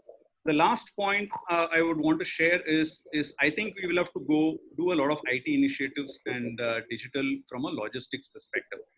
What I mean by that is how do we reduce the touch points, right? Starting with attendance at workplace. So we've got a QR code scanning. All our employees are on our mobile app. So they do the attendance on QR code scanning. Our pickup deliveries assignment is done on the mobile app itself. Now delivery confirmation and POD signing, and even giving the copies of the POD. In fact, some of our clients have also been speaking to the insurance. Typically, your insurance company would want a physical copy of a POD, right, which is signed and sealed. Now we are also looking at doing it electronically, where we will get it signed, but it will be immediately taken up a photograph and uploaded in the app. So you will get an electronic POD, which will be available, so that transferring of a stationery and touch points can all be reduced. So I think from an IT perspective, we need to use technology in as much ways as possible to be able to come up with reducing the number of touch points that we have, our security and delivery boys have with the clients, so that they remain safe and they keep your workplace also safe. So these are the very broad set of points that I wanted to cover. Anything further, I think you can let me know. I think it's about 14 minutes. So thank you so much. Thank you, Mr. Rajkumar. And now I will move to Mr. Rajesh Nilkanta from BBC Logistics. Mr. Rajesh, I would like you to address this question on what are the different levels, different types of services that BBC is offering. In how many small cities or towns besides Tier 1 and Tier 2 cities do you service in India? And how do you charge for the shipment? I'm getting requests from people that, small parcels like 1 piece, 2 piece, or 2 grams, 5 grams are expensive to send to through logistic companies. So I would like you to throw light on these questions, Mr. Rajesh, please. Sure, Jatin bhai, good afternoon. Thank you very much, gentlemen. Thanks to the Mindspeak team for giving us an opportunity to present various options in terms of logistics services. First and foremost, I do endorse what Rajkumar ji has mentioned. काफी कुछ कोविड-19 के संदर्भ में जो preventive measures जो लेनी पड़ी है, सब it's pretty common across the board. All of us are required to do that, and we have done that. Coming into the specific question that Jatin bhai has asked, जो BBC का service basket जो है, BBC 60 साल से ये हमारी 60वीं साल है इंडस्ट्री के साथ जुड़े हुए. हम इंडस्ट्री के साथ ही ग्रो हुए हैं आज तक. जो भी हमने किया है इंडस्ट्री के, ज्वेलरी इंडस्ट्री के बदौलत ही हमने जो भी नाम कमाया है वो सब उसके कारण है. तो our basket of services spans across the logistics firmament, where we do international forwarding, we do customs brokerage, which is basically cross-border facilitation. Then we have domestic logistics services, which includes secure transportation and storage. And we also have a lot of bespoke services for the precious cargo industry, for the fine arts industry, and for the high street luxury brand businesses. तो दूसरा सवाल जो जतिन जी का था कि 1 ग्राम 2 ग्राम ये छोटे wait के, छोटे वैल्यू के शिपमेंट्स के, This has been a typical problem, sir. In fact, last year हमने BVC में एक हमारे जो e-commerce के logistics services जो है उसके अंदर हमने ये प्रोडक्ट रेंज के लिए एक सर्विस शुरू किया था. काफी कस्टमर्स हमारे वो सर्विस को अडेप्ट किया है. बट टिपिकली इंडिया में एक चैलेंज रहेगा कि the moment any item which is transported उसको हाई वैल्यू कार्गो करके क्लासिफाई कर देंगे तो इंश्योरेंस के जरिए भी उसका सेफ्टी एंड सिक्योरिटी प्रिकॉशंस जो लेना पड़ता है वो कॉस्ट में as an operator as a logistic service provider cost में काफी इफेक्ट होता है. So we are trying to do a mix and match between our B2B business, which we call as Valship, and our e-commerce logistics, which we call as eShip, जिसमें last mile delivery का cost तो काफी कम कर दिया गया है because we use bikers to do that. Though from an insurance perspective, ये bikers भी covered है. ये low value shipments को हम हमारे eShip model में जो e-commerce logistics करते हैं ज्वेलरी इंडस्ट्री के लिए उस मॉडल में हम सर्विस दे रहे हैं अभी भी. आगे भी जाके हमने एक्चुअली ये कोविड-19 के जो प्रॉब्लम शुरू होने से पहले ही we had actually come up with a standardised size of a shipment with a straight value. ये बॉक्स में आप जितना भी भरो वैल्यू इतना ही है करके we have come up with standard product that we didn't launch it because of the COVID thing. तो उससे भी काफी we understand going forward the ticket size of shipments काफी कम हो सकता है. उसके लिए हमने ये प्रोडक्ट जो ऑलरेडी बनाया था तो we will be launching that will help the industry to a great extent in being able to send small value shipments, small weight category shipments at a very reasonable cost of logistics service. Rajesh bhai, both these companies, BVC and Sequel, offer a service that is called insured by the the consignor or the yes sir or insured by the logistic company. Now Correct. In an event where the goods are insured by the logistic company, the jeweler says BVC और Sequel का insurance है, तो वो insurance क्या cover करता है? Loss by transit cover करता है, एज मिस्टर राजकुमार सेड अभी 10 दिन ट्रांजिट में माल पड़ा है तो वो कवर करता है, फिडिलिटी कवर करता है. क्या आपका जो इंश्योरेंस है वो क्या कवर करता है? सर फर्स्ट एंड फॉरमोस्ट जो सर्विस हम इंश्योर्ड सर्विस जो हम ऑफर कर रहे हैं it is an all risk policy. Sir दुनिया में जो भी लॉस होने का जरिए है वो सब हमने कवर कर रखी है उसमें. नंबर 1. नंबर 2, अभी ये जो कोविड सिनारियो में ये 44वां दिन है, 44th डे है. मैं राजकुमार जी से थोड़ा डिफरेंटली बोलूंगा.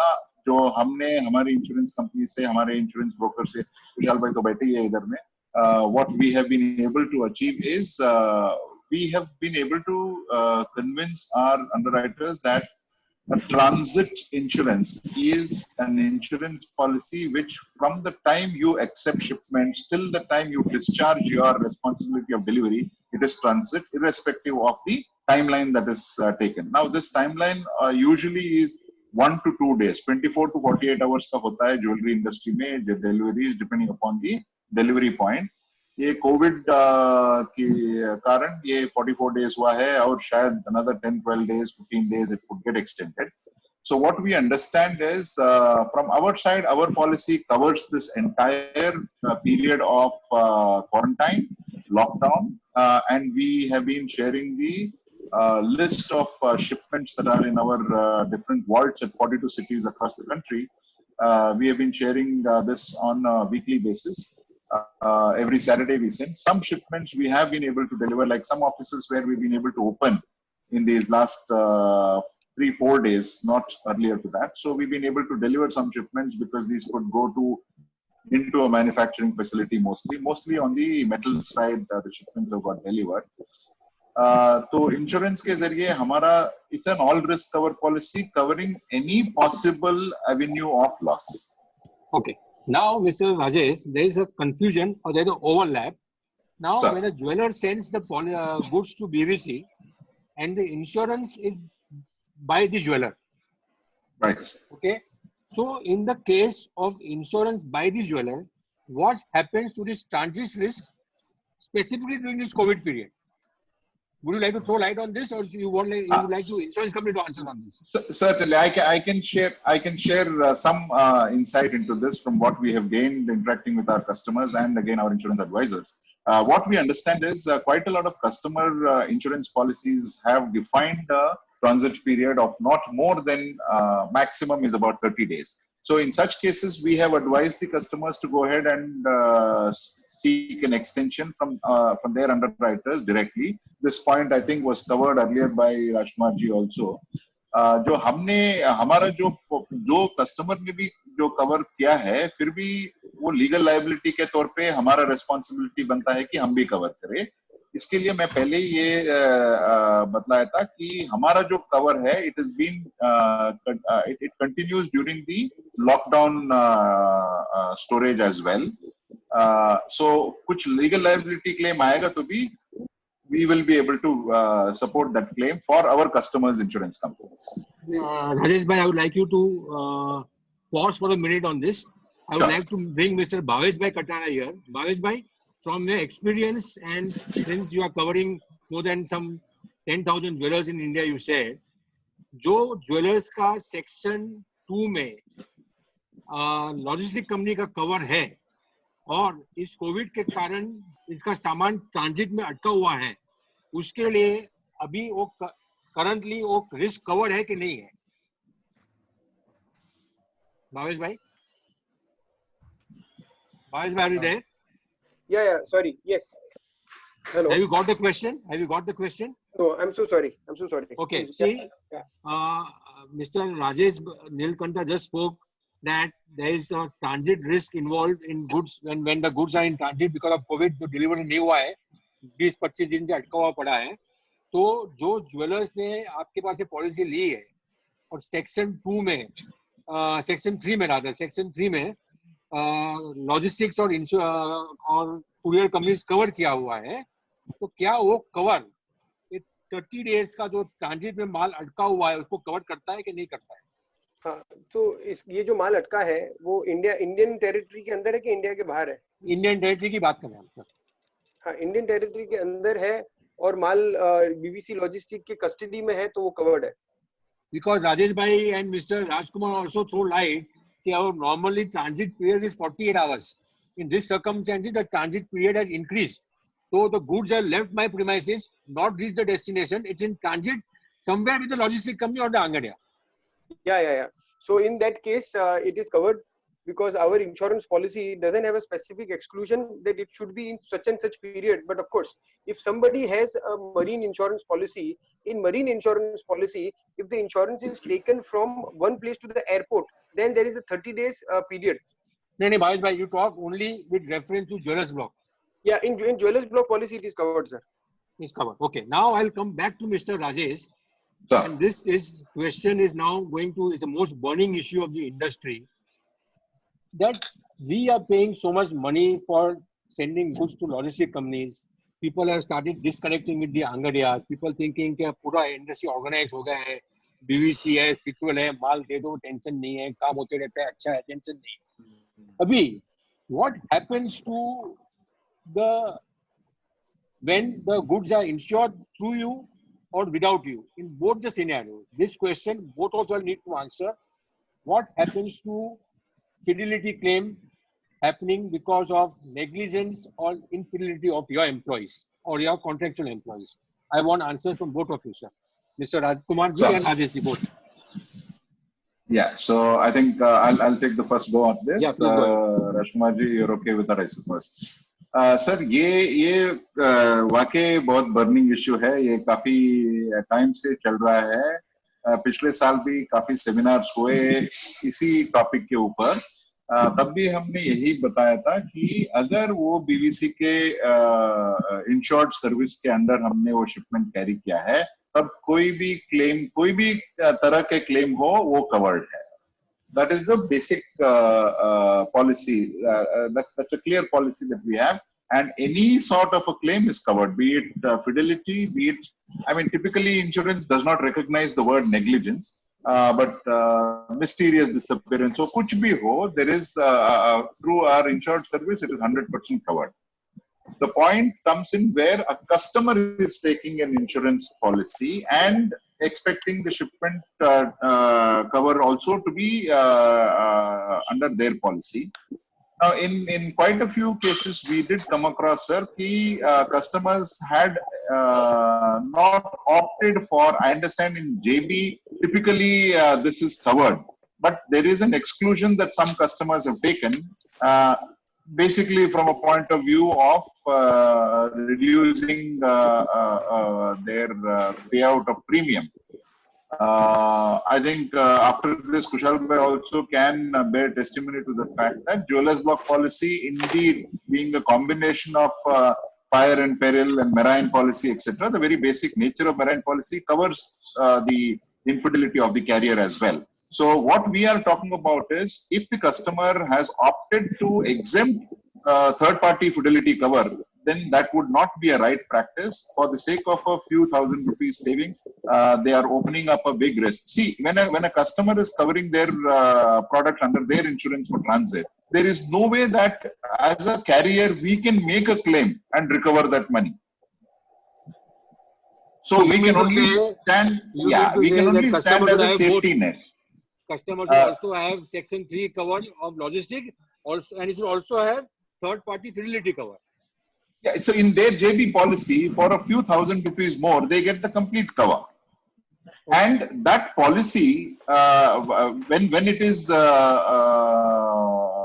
claimed, when there is a damage or when there is a loss claimed under the customer's policy, the insurance company will anyway come back to the carrier. So at that time, if the carrier is not equipped to handle that claim, then the customer will suffer. So what we are saying is, as a safety net, our policy covers everything to a very great value. Up to a very great sum assured value, we cover it. Rajkumar ji, I would like to hear from you also, Rajkumar ji. Yes, sir. Yeah. Can you hear me? Yeah.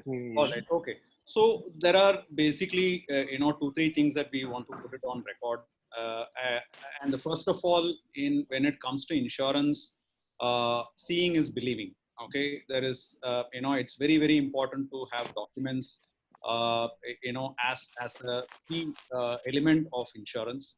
So there are 3 scenarios which is there. First scenario is the jeweler is taking all risks in terms of covering all the risks of the transit. That is scenario 1. Scenario number 2 is the logistics company covers all the risk. Okay, that is scenario number 2. There is a scenario number 3 where the risk by the jewelers. However, if there is an act of infidelity or if there is a gross negligence from the logistics company's employees, that is the third scenario. First scenario is very clear. There is no liability on the logistics company, and a lot of times both companies very clearly in writing understand that there is no liability on the logistics. On the second situation also, it is clear when the logistics company is taking up transit and insurance, which means everything is covered under the sun. It can be infidelity, it can be third party, it can be an accident, act of God. Everything is covered by the logistics company. Now, in the third scenario, which is where there is some level of ambiguity, which we have been trying to also educate and bring about the awareness, which most corporates have also done, is that when it comes to fidelity and gross negligence, okay, there is basically a difference. No insurance says 0 rupees, all risk says 10 rupees. As far as fidelity and gross negligence is concerned, if the jeweler has to take, they will have to spend 2 rupees, like what Mr. Rajesh said. Or if the logistics company has to take that fidelity and gross negligence, the logistics company has to make sure that that is covered. So in whichever case, it is very, very important, and we tell our customers as well to get a document, a certificate for clarifying this, that if it is logistics insurance for all risk, have in hand a policy stating from the logistics company that this is covered, which is co-signed by their insurance company as well. Secondly, if the company, if we claim that insurance gross negligence is covered, please take a document from us. in writing, co-signed by the insurance company that yes, fidelity and gross negligence is covered by the logistics company. So this is a very straightforward way of actually dealing with this. As I mentioned, banks, large corporates very clearly adopt this clear-cut method of operating. So this is something that I would also would like to share with the jeweler friends. Okay, Rajesh bhai, another question to you. Why don't logistics companies? Before you go ahead, Yeah. in this question, can you take a wholesaler point of view also with Mahendra bhai, because you're working on this for a long time? Yeah, I'm coming to Mahendra bhai. Let me finish this question, No and problem. then I'm going to take Mahendra bhai in it. Rajesh bhai, a second question to you is, why not the logistics company remove a professional liability insurance and fidelity insurance of their staff, so this headache is not there on the jeweler's head? Rajesh bhai? Rajesh He's bhai? muted. He's muted. Avinash ji has to unmute him. Avinash bhai, please unmute Rajesh bhai. Rajesh bhai, you're there? Yeah, but he's still muted, I think. Yes, sir, I got it now. Yeah, Rajesh bhai.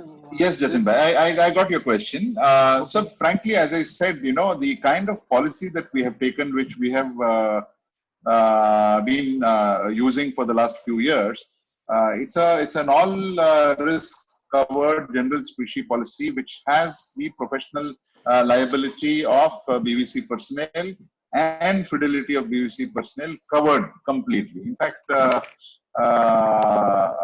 ours perhaps is the only such policy in the logistics sector. I'm not sure what Rajkumar ji's policy has, but we are we have already covered that, Jatin ji. Jo aapne bola bhi, professional liability and Rajesh bhai, there is a confusion. I am sending goods that are insured under jeweler's block policy of the jeweler. Correct. There is a case that is filed because of infidelity of your staff. Correct. In that case, will your cover under your policy get triggered? I have not paid you for insurance, but it's the infidelity of your staff. Yeah, so it does get covered, but only thing is the claim for the customer has to be done through the customer's policy only. Okay. That is where is the policy challenge. only. Through the customer's policy only. And that is where I am saying it is for a few thousand rupees more. If the customers also cover third party fidelity, it would be the best. So we are a safety net for the customer's insurance policy. So if there is you mean to say only if there is a fidelity covered in my policy, the claim under your policy is triggered? Yeah, naturally, because when your claim is submitted to your insurance company will come by way of subrogation on us. At that time, if we are not covered, then your claim can get jeopardized. Okay. So to ensure that your claim doesn't get jeopardized, we have taken that cover as well. Mahendra bhai, you are having a vast experience on this, being a wholesaler, and I believe that you have also experienced such claims in the past. Mahendra bhai, I would like you to throw light on this issue of fidelity and logistics companies, Mahendra bhai. Yes, thank you, Jatin bhai. Right, previously we have some experience. हमारा पहले एक ऐसा experience हुआ जब ये पूरा मामला limelight में आया, जो अभी हम लोग डिस्कशन कर रहे हैं. तो डिस्कशन का पॉइंट ये था कि हमारे शायद आई थिंक सिक्वेल लॉजिस्टिक्स से ही कोई पार्सल गया था जो हमारे मॉल में था, और मॉल से गया था और उसके ऊपर हमने एक चर्चा भी आयोजित की थी.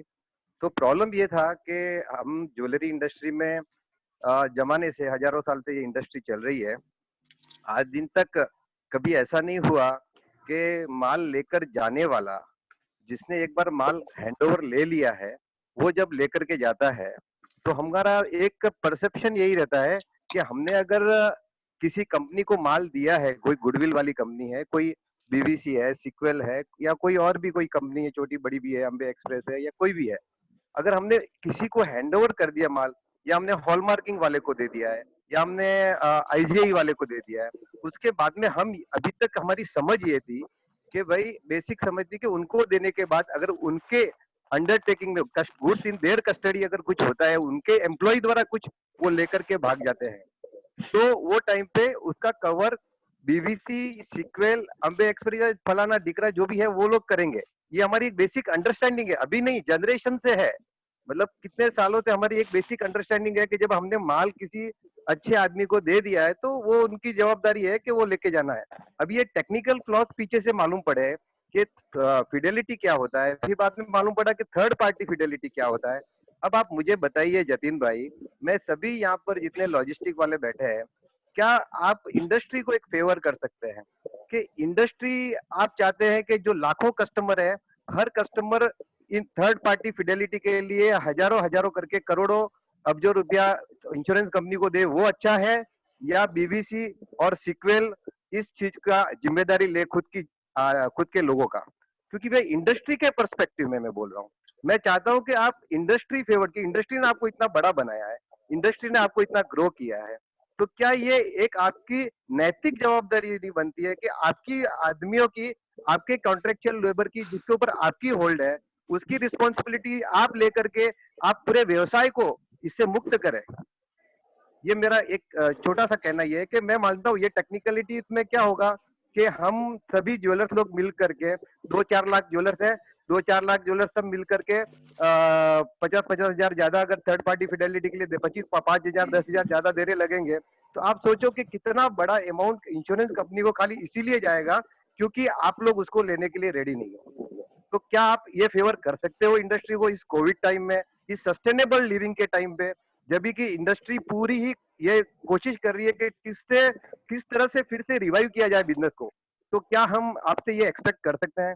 ये जतिन भाई मेरा एक सजेशन भी है, मेरा एज ए फ्रेंड्स होने के नाते, इंडस्ट्री के प्रति इन लोगों की रिस्पॉन्सिबिलिटी होने के नाते, मैं ये खाली एक सवाल इनके लिए खड़ा कर रहा हूँ कि क्या आप लोग इसके बारे में कुछ सकारात्मक सोच सकते हैं, पॉजिटिवली हमारे लिए सोच सकते हैं? ये मेरा कहना है। Point taken, Mahendra bhai. Together, all of us will have to walk the last mile. Rajesh bhai, there is one more question that is coming up again and again. People are asking कि ये Covid के जमाने में उनके salesman माल लेके travel नहीं कर सकेंगे, सो आपके पास ऐसा कुछ रिटर्नेबल टैरिफ है कि आपके थ्रू माल भेजा होलसेलर ने रिटेलर को, रिटेलर ने माल छाट लिया और वही पार्सल आप वापस लेके आए? Do you have a special product? हाँ जी सर, हमने एक for during the quarantine time हमने एक नया प्रोडक्ट का इंट्रोडक्शन किया है। फॉर्मली इसको लॉकडाउन खत्म होते ही हम लॉन्च करेंगे, जिसमें क्या होगा, जो हमारे ज्वेलरी कस्टमर्स के शिपमेंट जो है हमारे ब्रांचेस में, शुरुआत में हम सेलेक्ट ब्रांचेस के लिए ले जाएंगे, हमारे ब्रांचेस में ले जाएंगे। हम दो चीज का कर रहे हैं, अगर हमारे ऑफिस में डिस्प्ले अरेंज कर सकते हैं और कस्टम जो शिपर है उनको वीडियो कॉन्फ्रेंसिंग के जरिए बायर से मतलब वो शिपमेंट दिखाने के लिए अरेंजमेंट कर सकते हैं, ये एक चीज है। बिकॉज शिपमेंट का जो ज्वेलरी का जो एट्रीब्यूट्स होता है वो एक्सप्लेन करने के लिए शायद हमारे लोग उसमें उनको हमारे लोगों में काबिलियत नहीं होगी, that could be a challenge. So for that we are working on arranging a video conferencing in our own branch offices or at the customer's place. The third option is set up a neutral venue where we say one day a week all shipments to, let's say, Bombay to Madurai is taken into one display area we arrange, so all the shipments can be displayed there. After the display is done, we pack up and bring it back, and then the actual sale transaction can happen. So this is actually, I would say, part of this product is ready and part of it is work in progress. We certainly will come up with a solution for the trade for this within the next 2 weeks' time. Okay. Another question, Rajesh bhai, that is coming up again and again is there are various parcels that are stuck in customs. Bullion is stuck in customs. Export parcels are stuck in customs. There are again parcels that have been dispatched within the country itself that are stuck because of COVID-19. तो ये सब parcels के बारे में आपका क्या view है और इसका क्या solution आपके पास? So मैं पहले मैं international shipments की बात करता हूँ। हमने इन पिछले 30-40 दिन में काफी कुछ प्रेशियस मेटल्स का शिपमेंट्स क्लियर किया है, जो कस्टम्स ऑपरेशनल था in Bombay and in Delhi. We have managed to clear quite a few precious metal shipment, but in case of jewelry shipment, BDB has been closed. Bharat Diamond Bourse has been closed, which is the notified customs center for jewelry exports or imports. हाल ही में, I'm sure you would have heard, we supported the trade's requirement of carrying out jewelry exports and diamond exports from Surat, because Surat Customs opened up at Surat Hirabouts, and we have supported the trade by making arrangements for the transit and export out of the country. अभी भी 12 diamond Bohr's आज से soft opening हुआ है. हमारा team, we have a team of about 12 people already handling some shipments in the customs today. So hopefully धीरे धीरे से ये जो customs में जो अभी अटके पड़े हैं वो shipments clear हो जाएंगे, both for imports and exports. Coming to the domestic shipment, जैसे मैंने पहले बताया था सर, हमारे सारे 42 branches में सारे shipments अभी भी हमारे vaults में ही है. जैसे अपने customers का delivery locations खुल जाएंगे, we will be able to go and deliver it, because we already have moment passes for our people in most of the locations that we've been operating. But since our customers or the consignees themselves have not yet opened their showrooms, their stores, their offices, we have not been able to do the deliveries. Hopefully, अभी आज हमारे 9 locations soft opening किया है, जैसे Bangalore में, Delhi में, etc. We have teams already present in the office, and I understand about half an hour ago, two of my branches have confirmed that they have obtained confirmation for deliveries from the consignees. So जैसे जैसे consignee end पे भी opportunity मिलेगा हमको delivery करने के लिए, we are ready to do that. Okay. I would now like to go to Nitin Bhai Khandelwal ji. Nitin Bhai, you are there, Nitin Bhai? Avinash ji, Nitin Bhai is there. Avinash ji? and Russell Mehta. Nitin Bhai? He's there, sir. He's there, I think. Yeah, Nitin Bhai is there. Nitin Bhai is there. Harshal, in the name of Harshan Khandelwal. Correct. Harshal के नाम से. Nitin Bhai, can you hear me, Nitin Bhai? No, not unmuted. Avinash is not unmuted. Jatin Bhai, I'll make a point where insurance is there. On the insurance front also, we as wholesalers, on the wholesaler point of view, I would like to say, just for 1 minute. Please go ahead.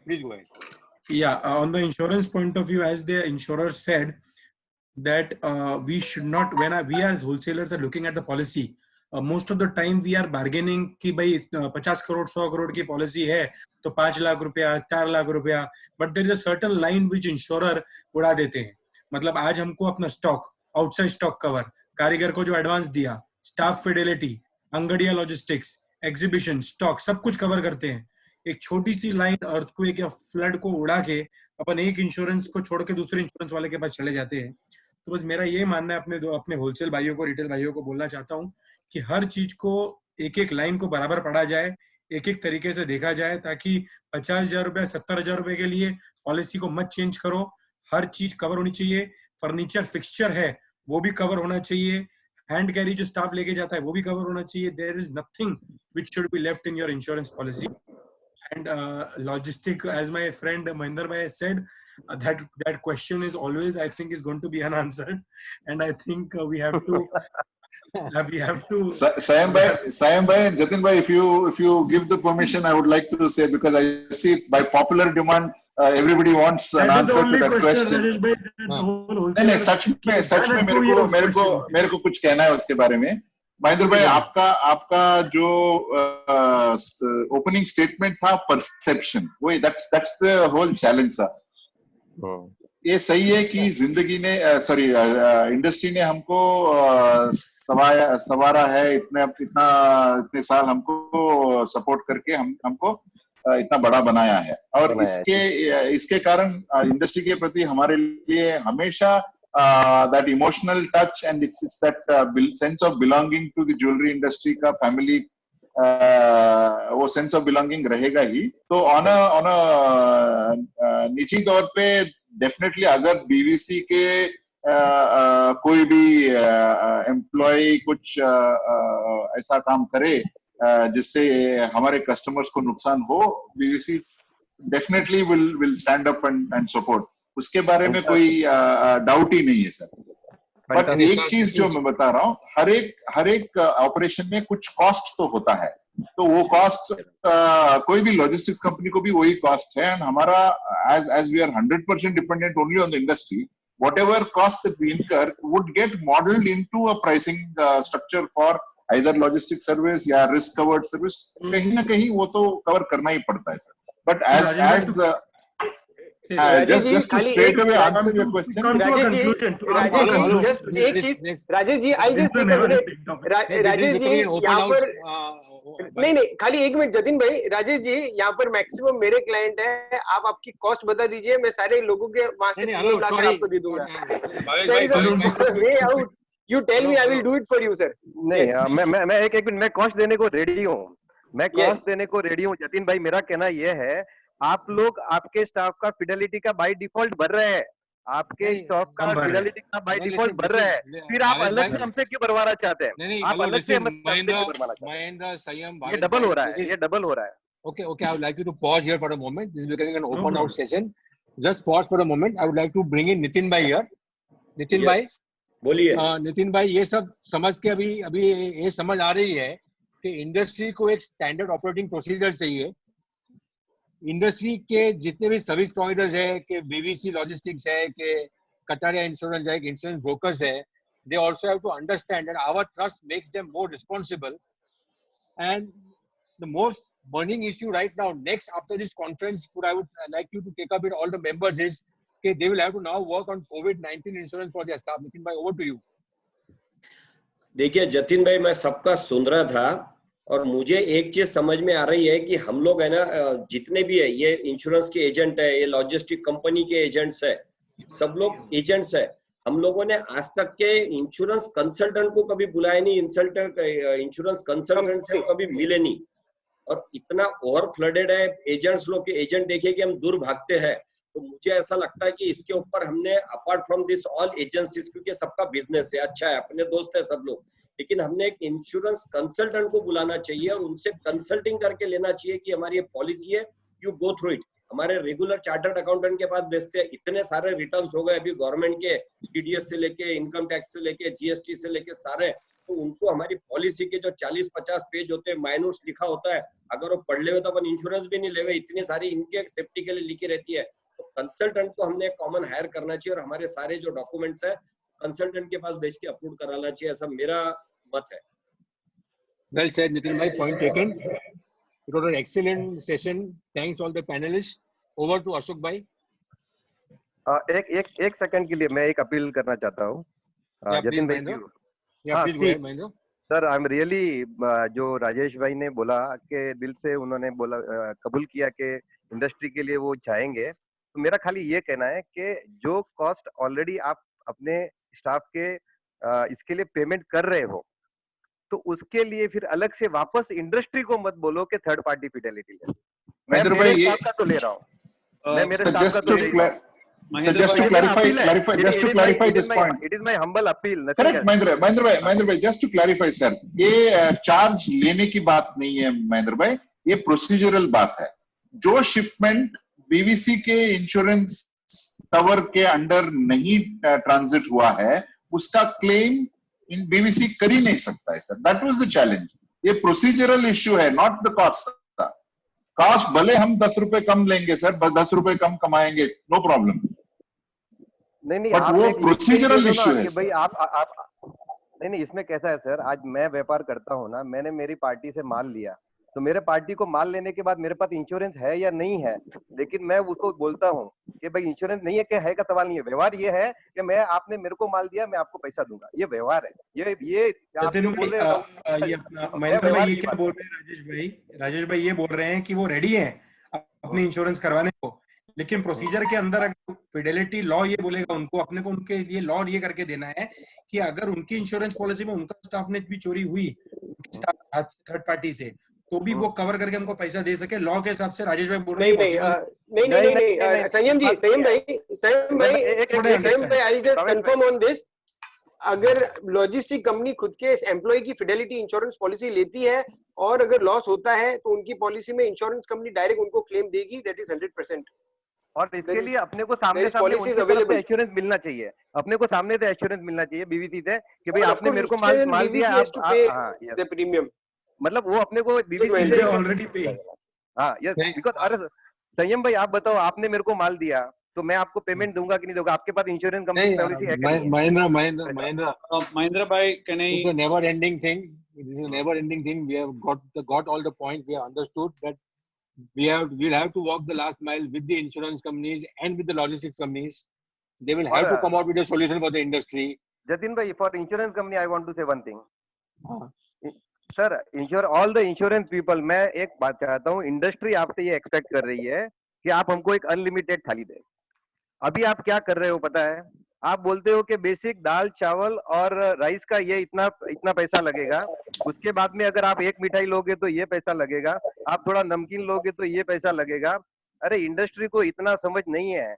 Industry वाला बंदा व्यापार करेगा, सामने जाकर के अलग अलग लोगों को माल बेचेगा और पैसा लाएगा। हम आपके भरोसे पर धंधा करते हैं, आपके भरोसे पर हमारी गाड़ी चलती है, आप हमारा ब्रेक हो।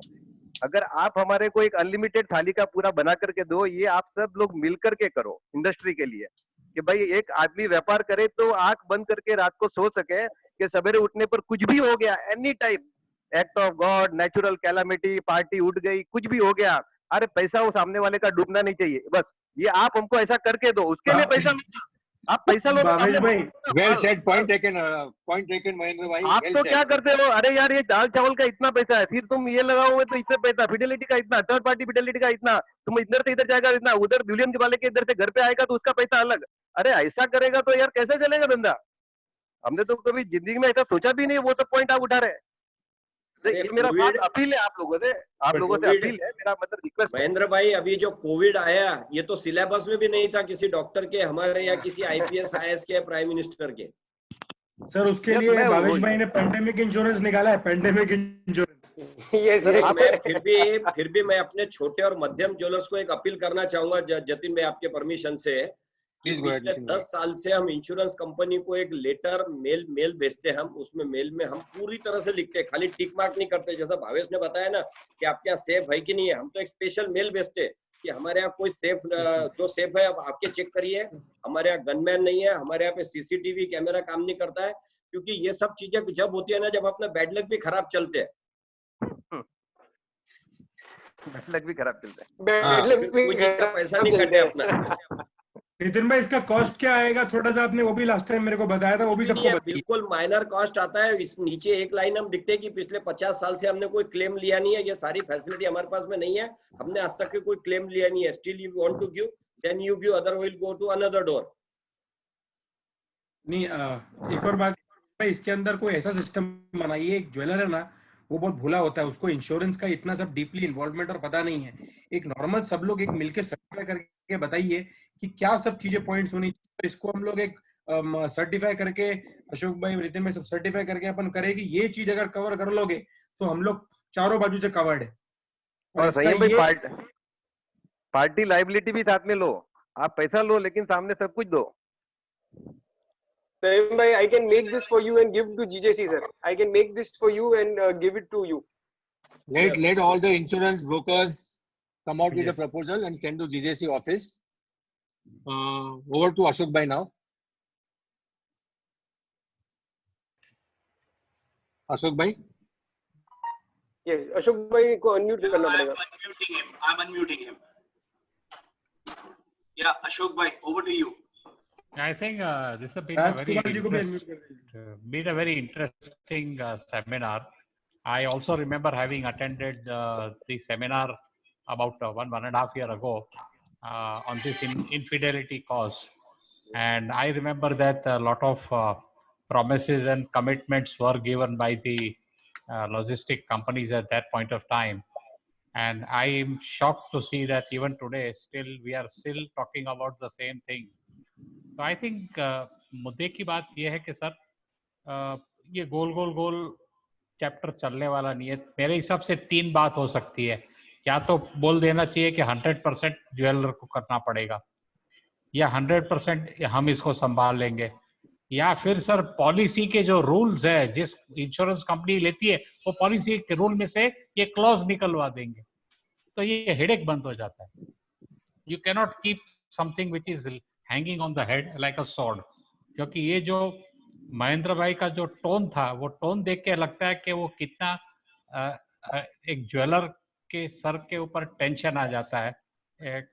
एक बात उनको जरा भी लूज लगती है, बावजूद के पूरे इंश्योरेंस और सब रेडी रखने के बावजूद.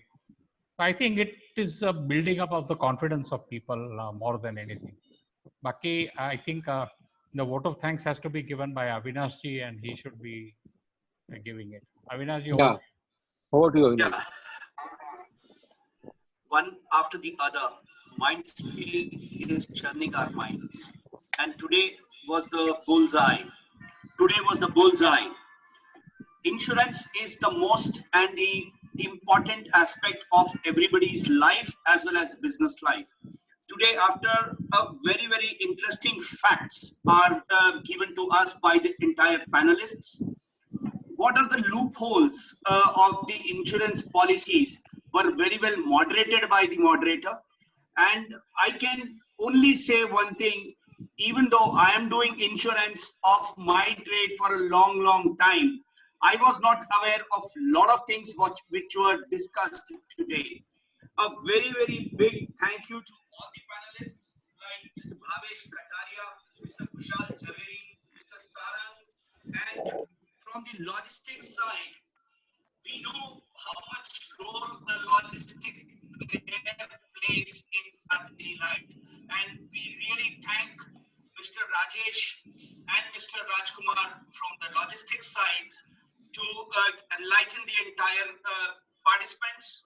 From the trade side, Sayam Bhai, Dinesh Ji Jain and Mahendra Bhai have put all the major popular problems of the trade to the panelists so that they always will come out with the idea of giving what best they can give to the industry.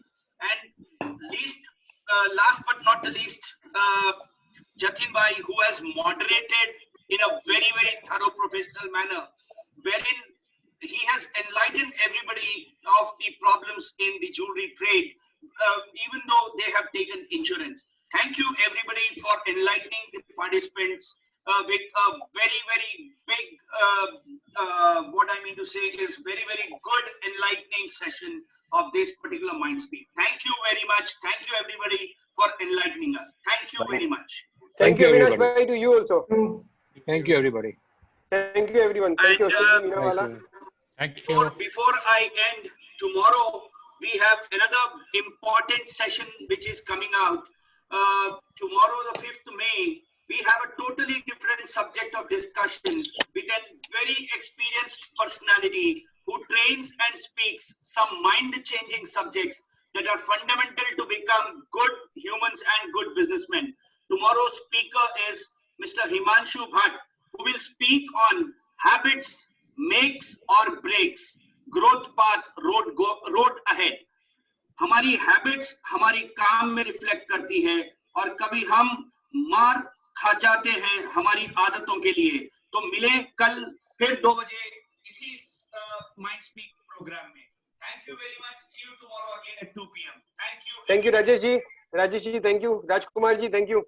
Thank you to all. Thank you to all panelists. Thank you, everyone. Thank you, Jatin bhai. Thank you. Dinesh ji, thank you. Nitin ji Khandelwal, thank you. Ashok bhai, thank you.